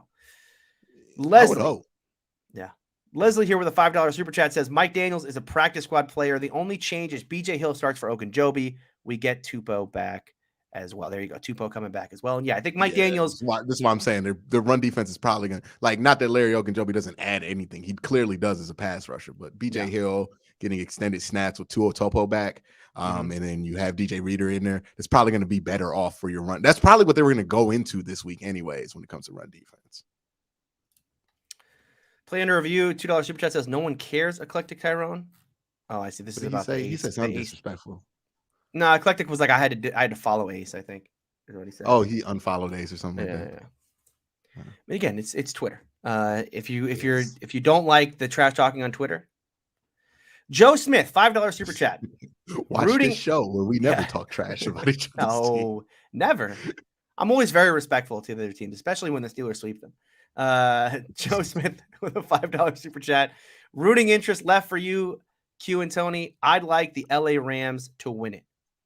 If the Bengals win it all this year and the Browns technically swept them, does that also make the Browns co-Super Bowl champion? I mean, you always got that for it. You always got, it's the one thing I can always say about that Patriots team that beat the Rams that one year is that, hey, the Steelers were the last team to beat that team. You know how like flimsy excuses for quarterbacks will come up? People will legitimately say, I promise you, if Baker Mayfield, like, let's just imagine next year doesn't work out, right? And he ends up being a free agent. Somebody somewhere is going to be like, people forget. If the Bengals also win the Super Bowl in this reality, right? Somebody's going to be somewhere is going to be like, people forget. That Baker Mayfield Browns team swept the Super Bowl champion Bengals. Swept them. Not even close. So that's why we should give him $40 million. That man should not have any responsibility over football operations. My only rooting interest, here's my big rooting interest this week. It's I need the Bucks out. I need Tom Brady to not win another Super Bowl. I mean, I'm just tired. I want to see some Nova Stone humiliation right here. Get him off. Jimmy G. And then I need. No, it's not Jimmy G. If Jimmy G gets to that championship game, though, and Tom Brady's there, it's a wrap for Tom Brady, dog. That is the right quarterback. Well, that's a revenge game too. I mean, remember Jimmy G, got forced out because of Brady by all reports. Yeah, man. Jimmy G revenge game. Jimmy G revenge. Tom don't want none of that. No. Yeah. I'm a big Jimmy G fan this week because I would like Aaron Rodgers to be one and done. I would like Aaron Rodgers to be as mad with the Green Bay Packers as humanly possible. Just to leave the door open a little bit. Sure, maybe he ends up on the Browns. I end up regretting it, but just give me a chance. Just give me a chance. Yeah, All right. Cleveland, man. No, he's not. Diddy with a $2 super chat says Chase and Burrow got Wink Martindale fired. Don't forget, The he whole got division, swept. man. They got one piece out the 6, dog. The whole division got him fired. We all got pieces in that. Yeah, that's right. I Big think Ben, even Big more Ben's a big damning, piece of that too. Don't worry about this. Don't forget. No, look, Swept. even more damning than losing to Jamar Chase and Joe Burrow when you have no DBs is the fact that you lost to Baker Mayfield and Case Keenum. Yeah. Well, no, you didn't lose to Baker Mayfield. You lost to Case Keenum. Oh no, I'm thinking about the Bengals. My bad. No. Yeah. Yeah, You lost to a Baker Mayfield who had a very Baker Mayfield game that week. Yeah. You know what I mean? It was a very and really it was. I mean, they should have been swept, really, when you think about the way. They really should have. He threw 4 interceptions in the first game. It was just like, Baker went Baker. Baker went Baker. Was that Tony here? Game? Yeah, that was a Baker game. Yeah. $2 super chat. Q, how do you feel about Justin Fields? I feel like he shouldn't have been playing in his first year, but I think he has a lot of tools. I think if Justin Fields were available this year, people would be drooling over themselves to draft him because he is eons a better prospect than anybody coming out this year. Yeah. Luis here, $5 super chat. Q and Tony, let's be real. Pittsburgh didn't even tank in 2019 with Mason Rudolph, so at least we have to expect 8 wins with Haskins. I hope the Browns get Russ. Here's what I'll say about this. Obviously, yes, people are going to point to 2019 and say the Steelers are incapable of ever tanking because look what they did with Duck and Mason. And there's a lot of truth to that. But the other truth to that is that defense that year was in its, that was like, everybody coming into their prime. Stephon Tuitt, Cam Hayward, you had TJ. TJ wasn't at the height of his powers, but they brought Mink in. They had Hayden and Nelson. Mike Hilton still there. Bud Dupree still there. That team was, front to back, just an absolute monster. A lot of those, how many of those names that I just said are gone? We don't know what's going to happen with Stephon Tuitt. Steven Nelson gone. Joe Hayden gone. Mike Hilton gone. It's a very different defense. And I think what we already saw this defense take big step backwards this year. They're going to they're going to lose Hayden now. Like I said, who knows what happens with Tuitt. You can tank it's real easy to tank. You just replace all those guys I talked about with young players. You go, oh yeah, let's see what happens. Maybe we'll give James Pierre another shot at corner. We'll replace. Yeah. And that's a thing you could do if you wanted to tank. All right. Diddy here. $2 super chat. Browns, please sign Baker to a $40 million a year deal. I got to find out because there's a guy not below him, wasted time, Chief N. I think it's Chief Njoku, right? Yeah. Who replied to Diddy and said, thanks, dude. You a bigger Browns back than Q. Unironically. This guy unironically thinks, yeah, man, that's what's best for the Browns. Quincy saying and pointing out that Baker Mayfield is a very, very history as the starting quarterback over 4 years. He's not a Browns fan. He's pointing out something negative. He wants the team to get better and improve in the spot. Get him out of here. But Diddy, ironically, dripping with sarcasm, talking about Browns. Well, not sarcasm. He's a Bengal fan. He really do want the Browns to sign Baker to a $40 million deal. That's the real Browns fan. Shout out Diddy. Diddy's hilarious, man. All right, we got one more super chat, and I think we're actually going to be able to talk about the game itself.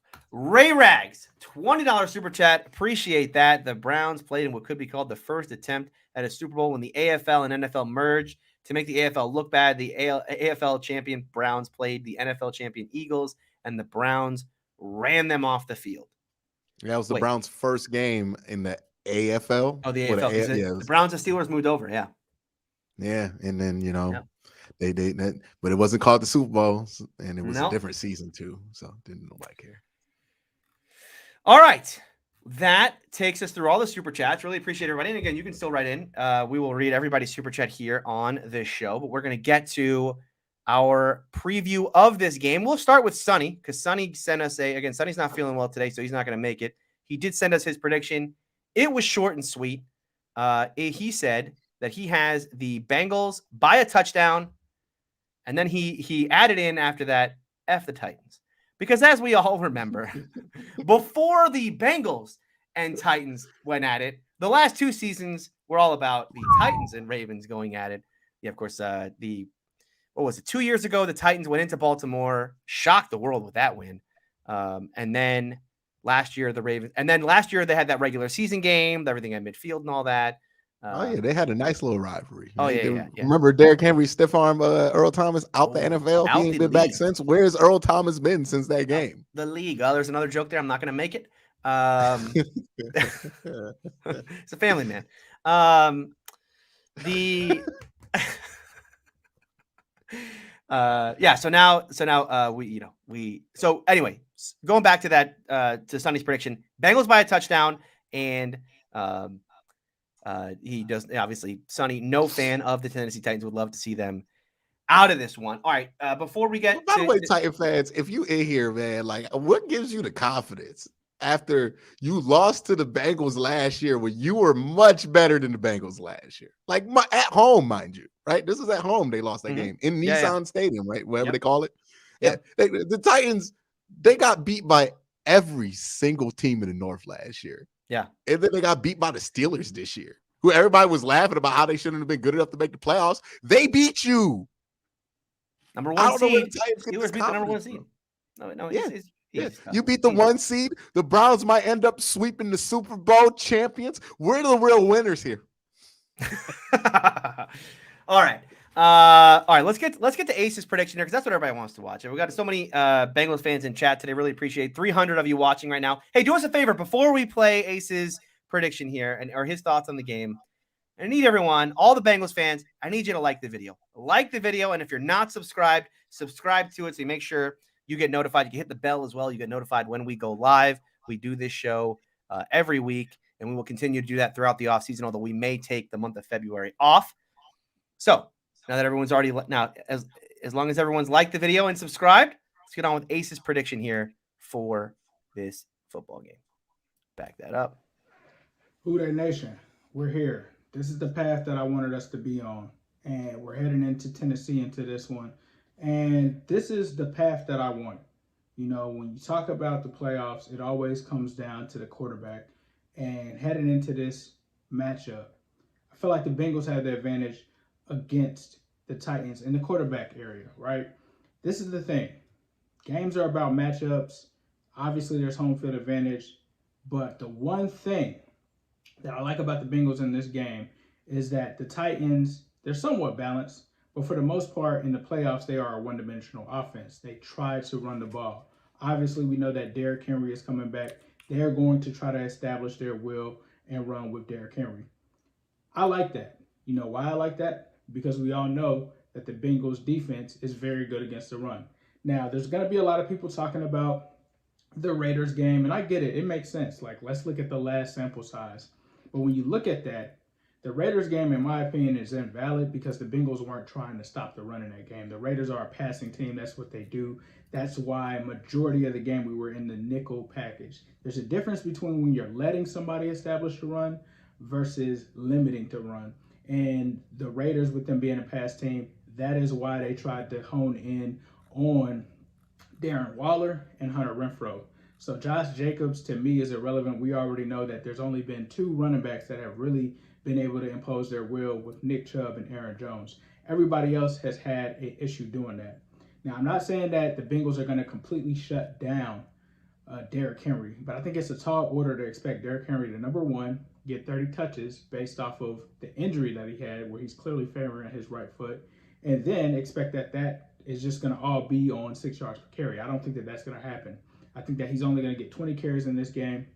And I think that the Bengals are going to stifle that Titans running offense. I think that they have the defense to do that. That's really the strength of the defense. Really where the defense kind of has some issues is really in the passing game sometimes outside of Cheeto. Teams are able to find some assets that they can kind of usually kind of take advantage of in the flats, really with the running backs and stuff like that. Right, but that's not what the Titans do. And so I think that bodes well for the Bengals. And as I said before, I think that this is a game where you can put pressure on this offense. Ryan Tannehill, look at his playoff numbers. This guy has had games where he's thrown for 70 yards, 80 yards. Last year, in a one and out, in a one and done with the Ravens, only threw for 165 yards, 1 touchdown, 1 interception. This is a game where Joe Burrow and this offense has to put pressure on them early. If we can come out with the Migos and do our thing early, I think that this will be a game that could potentially be a blowout if things go the way that they should. Now, will it be a blowout? Likely not. This is playoff football. But the way that these things can happen, especially if you get up on a team like the Titans and you force them to start to pass the ball, I'm not so sure that they can really keep up. And here's the other thing. When you talk about matchups, the Tennessee Titans against receivers, 31st, 31st, and 28th. And that's in receiving yards, that's in receiving touchdowns, that's in reception. Like, they just cannot guard receivers. That is the strong point of this team. I think that we can have guys like T. Higgins go out and get open. Jamar Chase is going to do his thing. They're going to have to pick their poison, and whichever corner they put on them, whether it's Jack Rabbit, they also have some injury concerns there. Whatever they do, I think the Bengals can take advantage of. And underneath, I think they really can take advantage of that with CJ Uzomah as well as Tyler Boyd. So I love the Bengals in this one. I'm not shying away from it at all. This, like I said, this is what I wanted. This is the path that I wanted to try to get to the AFC Championship.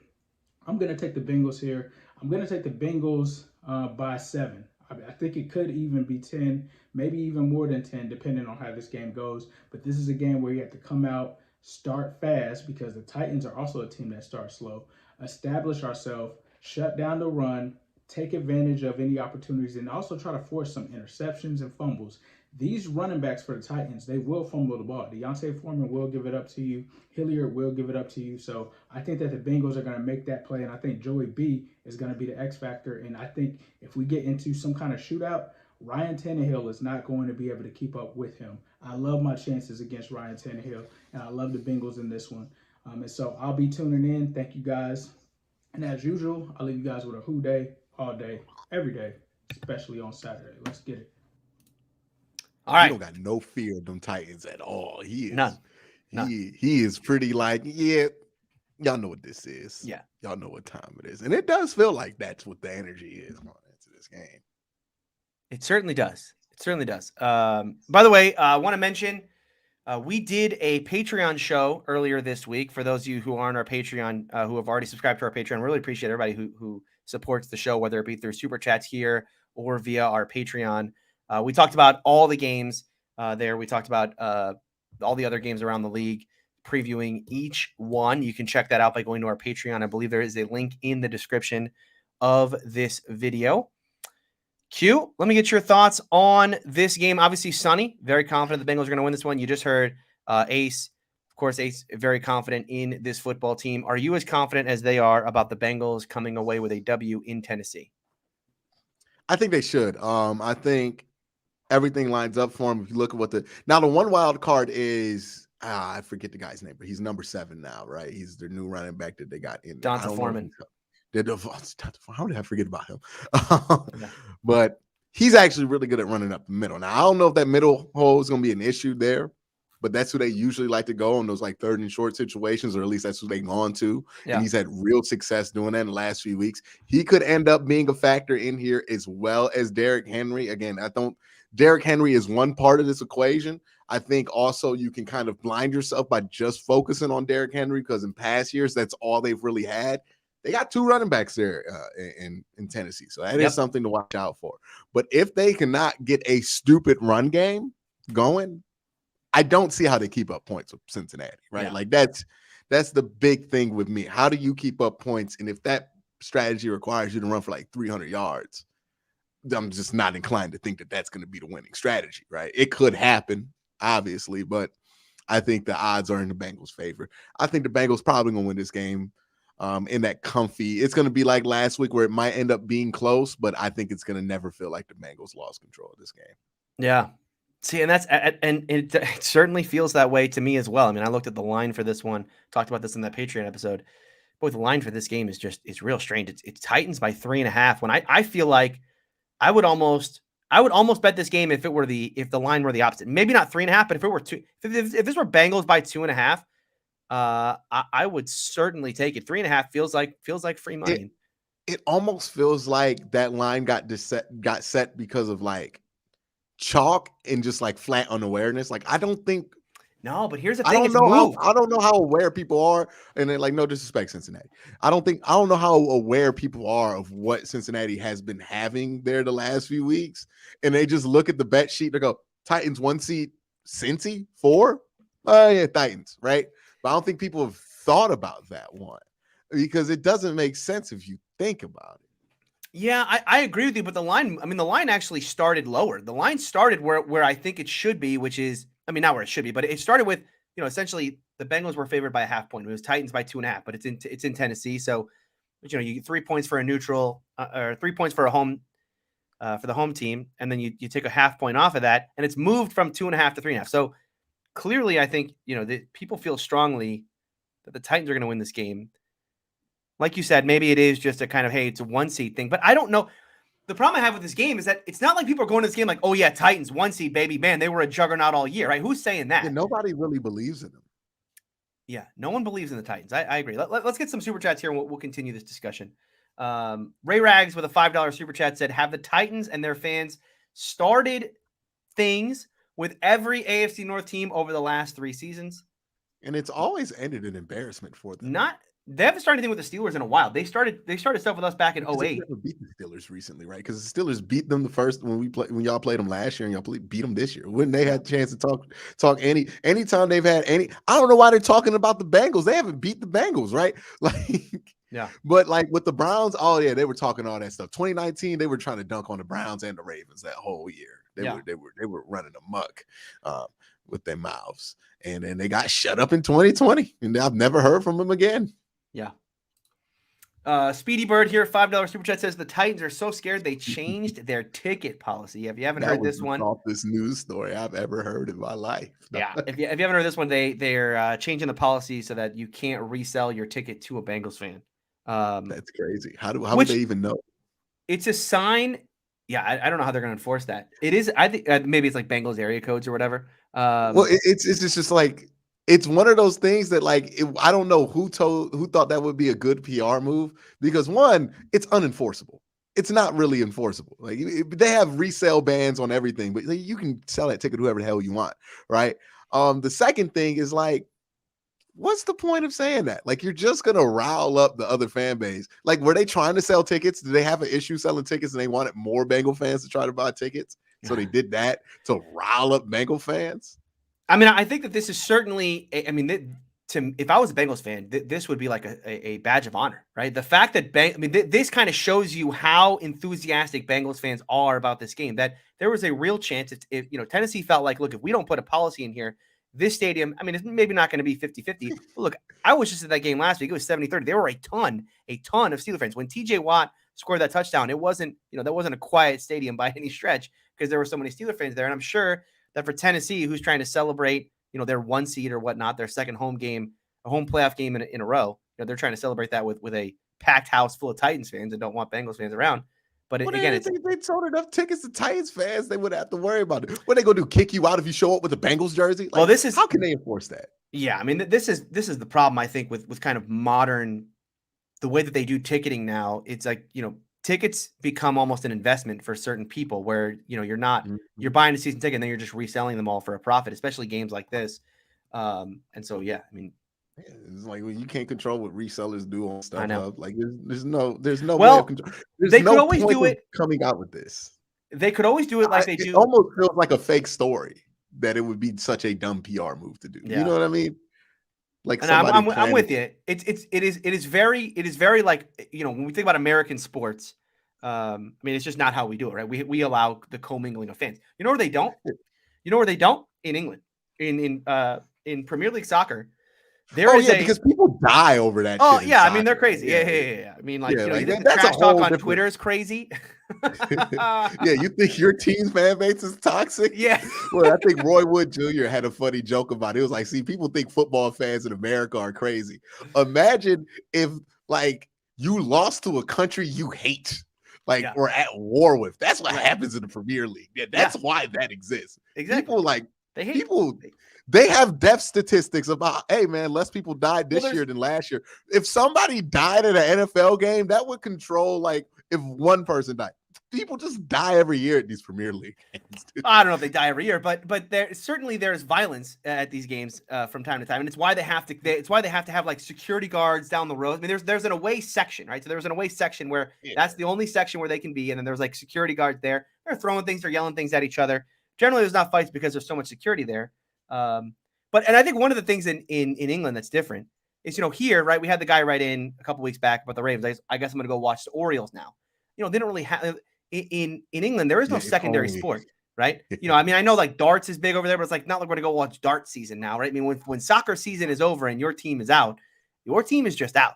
There's nothing else to cheer for. So that's why they get so invested. You a fan of a trash soccer team and that's all you got? Like you got nothing else? Yeah. Got no Euroball team, nothing. You just this one team playing in this one part that nobody want to come. That's got to be so bad. And then you get demoted to the worst league. You know what I mean? Yeah. Like I love that. The relegation stuff, they got to bring that over. They got to bring that over to America. I love the relegation part of it. Yeah, this story almost it doesn't understand ticket sales and how they work in the U.S. to a point where I'm like, there's no way that's a real story that like a real Titans employee was like, we gotta stop these like that just sounds fake. The more we talk about it and you bring it up being fake, the more I kind of do feel like this is one of those. Yeah, there's no way it's an actual story. Right? This is real. Like. Any Bengals fans in chat tried to buy a ticket to this game and not been able to do so? Let us know because I want to know. Does Ticketmaster make you put your zip code in? Like, yeah. Sorry. The zip code on this credit card can't be. Can't. I mean, you can pay through PayPal. They can't. They literally can't. PayPal. You can just put in another zip code. Yeah. You could just deny access to your location. Like there's no way in enforcing that. So I just don't think that's a real story. But the more I think about it. Luis this is here one of those things that comes out during this time of year, right? Yeah, it's silly season. $5 super chat here from Luis who says, "Q, you've always said the Titans and Browns have pretty similar offenses. I agree. Remember, the Bungles lost to us by a triple B, big booty beatdown. So I wouldn't be that sure." Yeah, but Baker Mayfield is the key ingredient. That's right. Right? You know what I mean? He's at home close. right now. Yeah. Unless you got Baker Mayfield in that conclude, that's the one thing, right? That he turns into somebody completely different than when he plays the Cincinnati Bengals. That's why the meme exists. By the way, we do because I'm going to skip the. We're going to come back to the super chat in a second. Kill the Great, wrote in chat, 100% real. My dad was trying to do it; it didn't work. So I guess trying to buy a ticket and it didn't. Well, I'm not in Cincinnati, so. And now, hold on. Jared just wrote in and said, "I got my tickets with ease. Too many are available." So potentially, Killa might be talking about a soccer game then. Yeah, you might be trying to get a Premier League ticket. Get into. So I did have a friend go as an opposing fan and sit in the home section. Just didn't cheer the whole game because you literally get kicked out. In the Premier League. Yeah, he just had to sit there at a soccer game and just not cheer for his team as they scored or won or lost, whatever the result ended up being.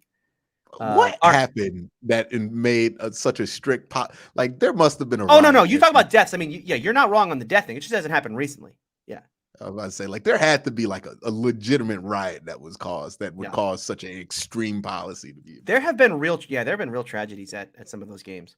All right. Oz here with a $5 super chat says Martindale was fired. Yeah, we talked about that a little earlier on the show, and we will certainly talk about that again when Sonny is back on the show next week. So Wink Martindale, defensive coordinator, fired. Steelers need a defensive coordinator. Any shot, he goes to Pittsburgh. I'll say this. Never say never, but probably not. The defensive coordinator in Pittsburgh is Mike Tomlin. Mike Tomlin runs the shots there. So Terrell Austin is going to get promoted to defensive coordinator. Because he is the most senior internal. He's still there. Yeah, secondary coach. Done a great job with the secondary. Wait, wasn't he a DC somewhere else? Yeah, Bengals and Lions. Oh yeah, okay. Yeah. Ace does not have a lot of great things to say about him, but I'll say this: I haven't seen him as a DC and likely never will because Mike Tomlin. But as a position coach, pretty good. How you feel about Terrell Austin and how Ace feels about Terrell Austin is how I feel about Hugh Jackson and how Ace feels about Hugh Jackson. It is two completely different worlds that we live in when we think about those two names. That is very, very, very true. Very true. All right. Luis here, $2 super chat. Tony, that's why you have to be a Real Madrid fan. I'm not going to. First of all, is Real Madrid even doing well? I I know Barcelona's like absolutely crap in bed recently. I'm a Tottenham Hotspur Didn't they fan. lose Messi? Yeah, they lost Messi. Yep, Barcelona had to sell Messi. Ronaldo went from Real Madrid to Juventus and now to Man U. Anyway, no, Tottenham fan. It's not fun, but I basically Q to put this. I'm interested. How did you pick a team in EuroLeague? Like what connection did you have? We're already 2 hours in. We got time for a massive derail. Let's do it. So it was a company I worked for, was like, they were huge soccer fans. So we all watched the World Cup, like 2014 World Cup. It was like they shut down the office. We all went to bars and stuff downtown Orlando. Anyway, I got into soccer. That was like, soccer's really cool. I needed to watch more of it. So I needed to pick a Premier League team. Here's how I did it. On ESPN that day, or around that time, Tottenham had sold Gareth Bale, who was the best player in the world at the time, or one of the best players in the world, went for like a record transfer fee. So he had gotten the most money. And I thought to myself, look, NFL terms. He basically, in the way free agency works, there's no free agency in soccer. You buy players for real money. So if you wanted to, let's say, buy Aaron Rodgers, you would just offer money and say, hey, I'll pay you $100 million so I can have the rights to Aaron Rodgers. Then you still have to pay him his contract. That's how it works out there. Yeah. Glad they don't do that system out here. That would be highly problematic. Yeah. So anyway, they sold Gareth Bale, and I thought, I don't want to be like a front runner and pick, Man United or one of the best teams. So I figured I'll pick a team who needs to rebuild now because they lost their best player. That's how I became a Tottenham fan. And to kind of put a bow on this entire conversation, as people in chat, I'm sure are already saying, Tottenham is basically the Cleveland Browns of the Premier League. Like whenever they get just close enough to being like, I love relevant, that you just use that as a blanket analogy for they're terrible. They're not good. Bad. They're bad, but they're not. They're like good enough that they're relevant, but then they're bad enough that they're always the butt of every joke in the Premier League. So it's cute. It's fun. They're the Titans.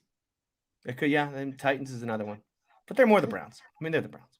All right, Speedy Bird here, $5 super chat says they just restricted the transfer period, so you couldn't resell your tickets till like 4:30 today. Gotcha. Leslie here. Okay, this is more about the tickets. If you're buying a resale ticket, you can buy it 24 hours before the game. It scares people from going all that way and not getting a ticket. This is bull. Okay, I've learned this from many, many years back. This worked at the Chiefs game. It worked at many Steeler games in the past. Wait until 24 hours. As long as you don't need a weird number of tickets, like you need 6 tickets or something. When I usually go, if you need 2, wait till the night before. That is when the prices will be usually 24 to 48 hours before the game. That's when the prices are the cheapest. You will find great seats. I like to sit upper deck, 50-yard line, very, very low, like rows 1 through 5. That's where it's like watching the All-22. Yeah, exactly. By the way, going to an actual football team, look, Gabe, make sure if you're going to go to one, the quarterback play is going to be up to par, because there's nothing more frustrating than having the All-22 view live and seeing how bad your quarterback is. Because Case Keenum, I saw that thing in All-22 against the Falcons in that preseason game, and that's when I was like, hardline, he cannot be it. That was the worst 2-minute drill I have ever seen in my life. I am out. Ray Rags here, $5 super chat says, Q, what would happen if Baker played the Bengals all 17 games in a season? He would be the MVP. Like, look at the advanced numbers on him. He has like a 60 QBR versus everybody else, like an 82 against the Bengals, and like a 90 when it's without Odell. Like it's a ridiculous split that he has against the Bengals. So yeah, if he played half them games in Cincinnati, half in Cleveland, the Browns would probably be like 14-2. I would say 14-2. Not because they're a better in the video. team. Hey, congratulations! Welcome to the video. Yeah, I'm in the video, but it's a meme. It's a meme, y'all. Like if I'm in the video, it's disingenuous because this is a meme. But You're in the video. yeah, because the meme is like he only plays well versus one team. This is why I'm like, who would be the perfect backup? Don't be humble. Here goes 17-0. Yeah, no, who would be the perfect backup for Joe Burrow? Baker Mayfield, man. Like you mean Joe Burrow would be the perfect backup for Baker Mayfield? Whoa. Well, they do practice inside that stadium where Baker Mayfield has had the only success in his entire career, right? So, There you go. yeah, Easy. I mean, but that's what I'm saying, man. If Joe went down for like a 2-game home stretch, you'll be all right with Baker Mayfield. All right. Diddy here, $2 super chat Don't says let Terrell him play Austin no was games in Pittsburgh, though. The Terrell splits Austin. are not good. No. Terrell Austin was a horrible defensive coordinator. This is what I've heard, but his time in Pittsburgh has been good. So, AJ Green, $10 super chat says the best sports pod. Congrats. Appreciate that. Appreciate all the support tonight. Soul Train here with a $5 super chat said, heard Tony mention downtown Orlando as someone from Winter Park. There you go, right down the road from me. Downtown Orlando gets wild for the World Cup. Yes, it does. So that was fun watching that World Cup. The last World Cup, I was actually on a cruise with my wife, and that was also a fun thing because there was they had a sports bar on the cruise, and there were people from all the different nations there coming in to watch their teams. That was a really fun atmosphere as well. All right. Pingo here. Oh, we got a lot. There we go. We got the soccer. We got soccer fans coming in. Y'all just watch them kick the ball and be like, "Oh yeah, you almost scored that one." Man. Soccer's the best. Nobody get hit. Nobody get tackled. Oh, they get hit all the time. They get, you don't love and then the they fake it. they fake all the injuries. Subs, right? There's no subs in soccer, right? So if somebody just goes down, the best thing is like when a guy really is concussed or like has an ACL tear or whatever, it's hard to tell, because it's like, because everybody flops. Yeah. So if you're like soccer, I don't ever want to hear if you're somebody in here who actually watches soccer, I don't ever want to hear you complain about the NBA being soft. That's true. It's very bad. Pingo here with a £2 super chat says, I support 4th tier Bristol Rovers. Also, Houday. Bristol Rovers, that's a team that you'll pick in FIFA when you're trying to do like the lowest tier, when you want to bring one of the low tier teams all the way to Premier League. Bristol Rovers. That's how I've heard of them. Connecticut. Yeah, exactly. Bristol, Connecticut. Not quite. Might as well be an MLS team. Luis with a $20 super chat. Really appreciate all the support today.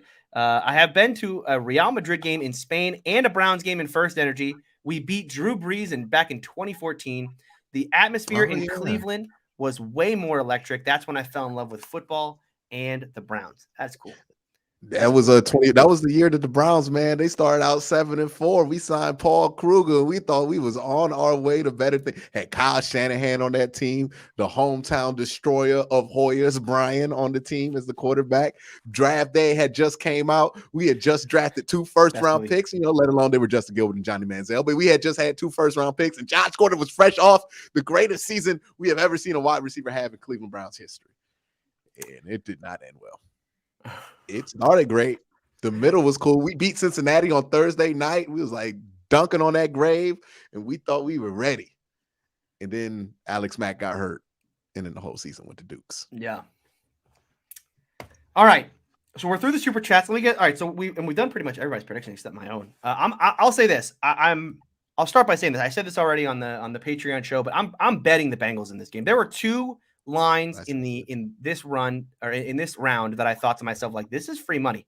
And usually I like to stay away from the free money bets because, Vegas rarely gets things like super wrong, but these 2 feel way off to me. And both of those are the Bengals over the Titans. I think the Bengals Bengals plus 3.5 means that if this is a close game at the end and the Titans do find a way to miracle a field goal at the end, I still get my money. Yeah. I mean, I'll take that because again, I just don't see the Titans absolutely blowing out a team with as good an offense as the Bengals. And then I think the Chiefs, call it recency bias because I just was in Kansas City and saw Patrick Mahomes firsthand, but like that offense is not getting stopped. Sorry. They're insane.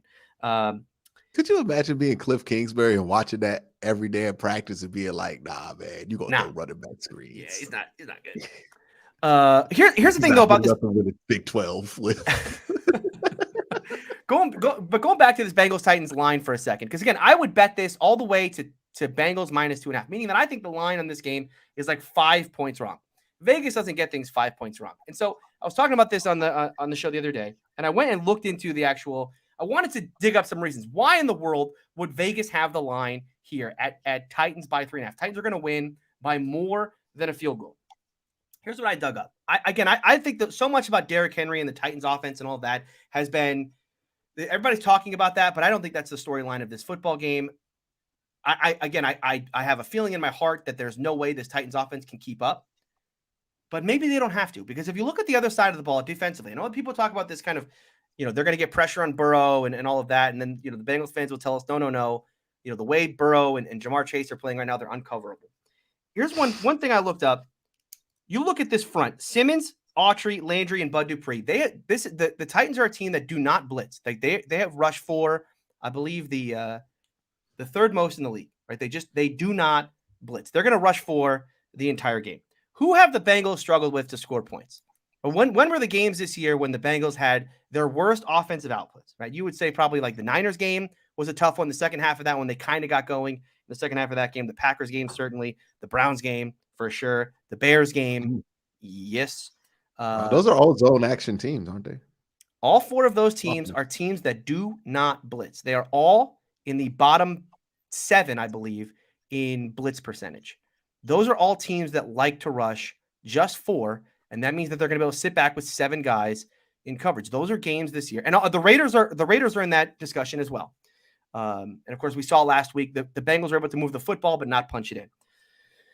2 other teams that the Bengals struggled with as an offense: Chargers, Broncos. What do those 2 teams like to do? Those 2 teams like to sit back and too high the entire time. The Titans are likely going to rush 4 and sit back and too high this entire game and make Joe Burrow and make Jamar Chase not beat him on the big plays, right? But have those long drives as they go.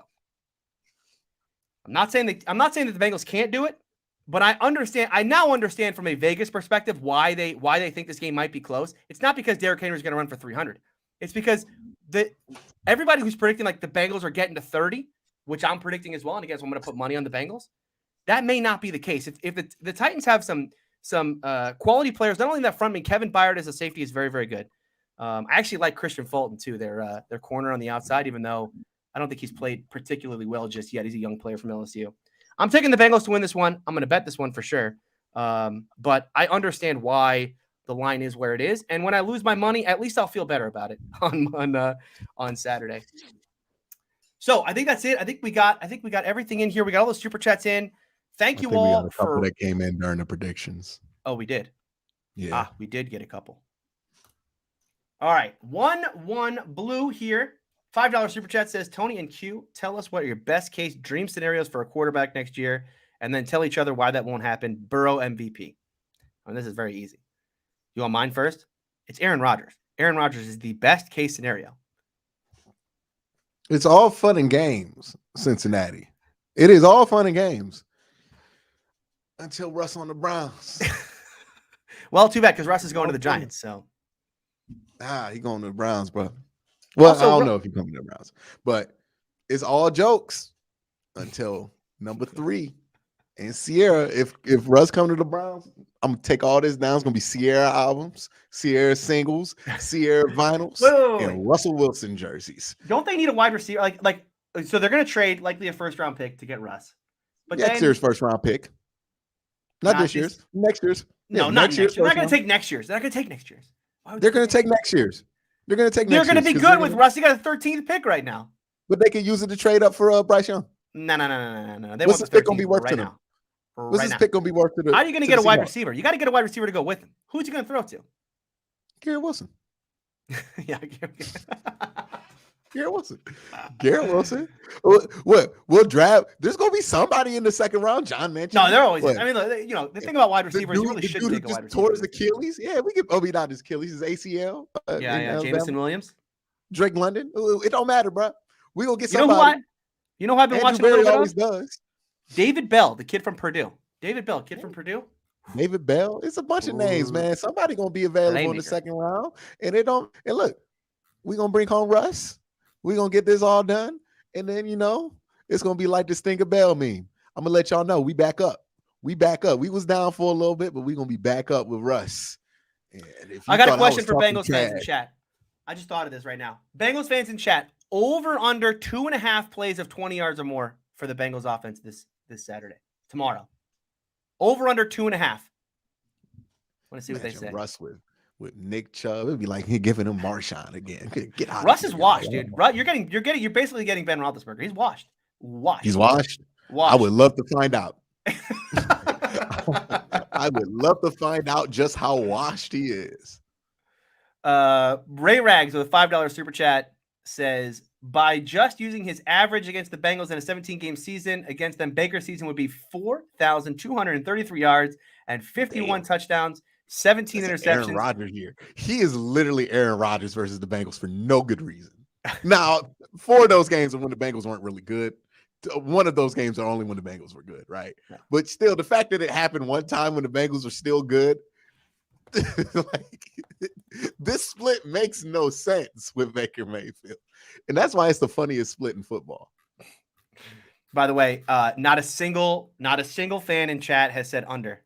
No one has said under 2.5. Under? Okay. Under 2.5 for 20 plus? I mean, 20 plus is hard. But that's what I'm saying. 20 plus is hard. Well, then we got Jamal Chase. I think it's gonna be under.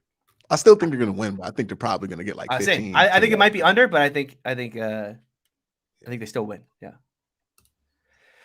Diddy here, $2 super chat. Brown's gonna sign Allen Robinson to pair with Russ. Bring Allen Robinson, bro. If Russ want Allen Robinson, we gonna bring in Allen Robinson. I'll become I'll get an Allen Robinson jersey if it means we get Russell Wilson. I don't care. You don't need to get it. Actually, we're gonna use the super chat money to get you an Allen Robinson jersey. Oh yeah. We'll figure out a way, baby. Allen Robinson with Russell Wilson. Oh yeah, Allen Robinson with Baker Mayfield. What's gonna be Allen Robinson? You know what I mean? We go get 400 yards out of that deal. I know this isn't a super chat, but I wanted to put it up anyway because I think this is for Bengals fans. This should be a little more dangerous than I think everyone's saying. If the idea this and what he says here is this is Truck in California who says it's hard to take the under and win the football game for the Bengals. But again, the Titans are not going to blitz you. They're going to sit back and likely too high. Okay, so you're going to have to. It's not going to be Jamar Chase one-on-one like you got against Casey Hayward last week, or like they got against the Chiefs when he was just manhandling L'Jarius Sneed or whoever it was. You know, he's going to have to go up against double coverage, and Burrow's going to have to put some nice balls on him. God, phrasing. Well, does that count as our second man? Yeah, that was phrasing all the way. That's a second show in a row, by the way. Absolute phrasing moment. You've been reading too many ads. Yeah, exactly. Manscaped.com, promo code AFC North. I don't think they want to be associated with that moment. It's a freebie for them. Anyway, all right. I think we're pretty much done here. We said all we need to say. This is what happens. The adults are not in the room. Ace and Sonny are what keep the show on schedule. Me and Tony, we're like 2 kids that just run around the pig pen a lot. You know what I mean? So this thing got derailed to all hell, tangented. We started talking about Premier League football. That's right. We cannot be trusted by ourselves. You know what I mean? We need at least one to talk. All right. Thank you all for watching. Remember to like the video on your way out. Subscribe if you're not subscribed. And we'll be back next week to recap Bengals-Titans right here on AFC North Talk. See you guys later.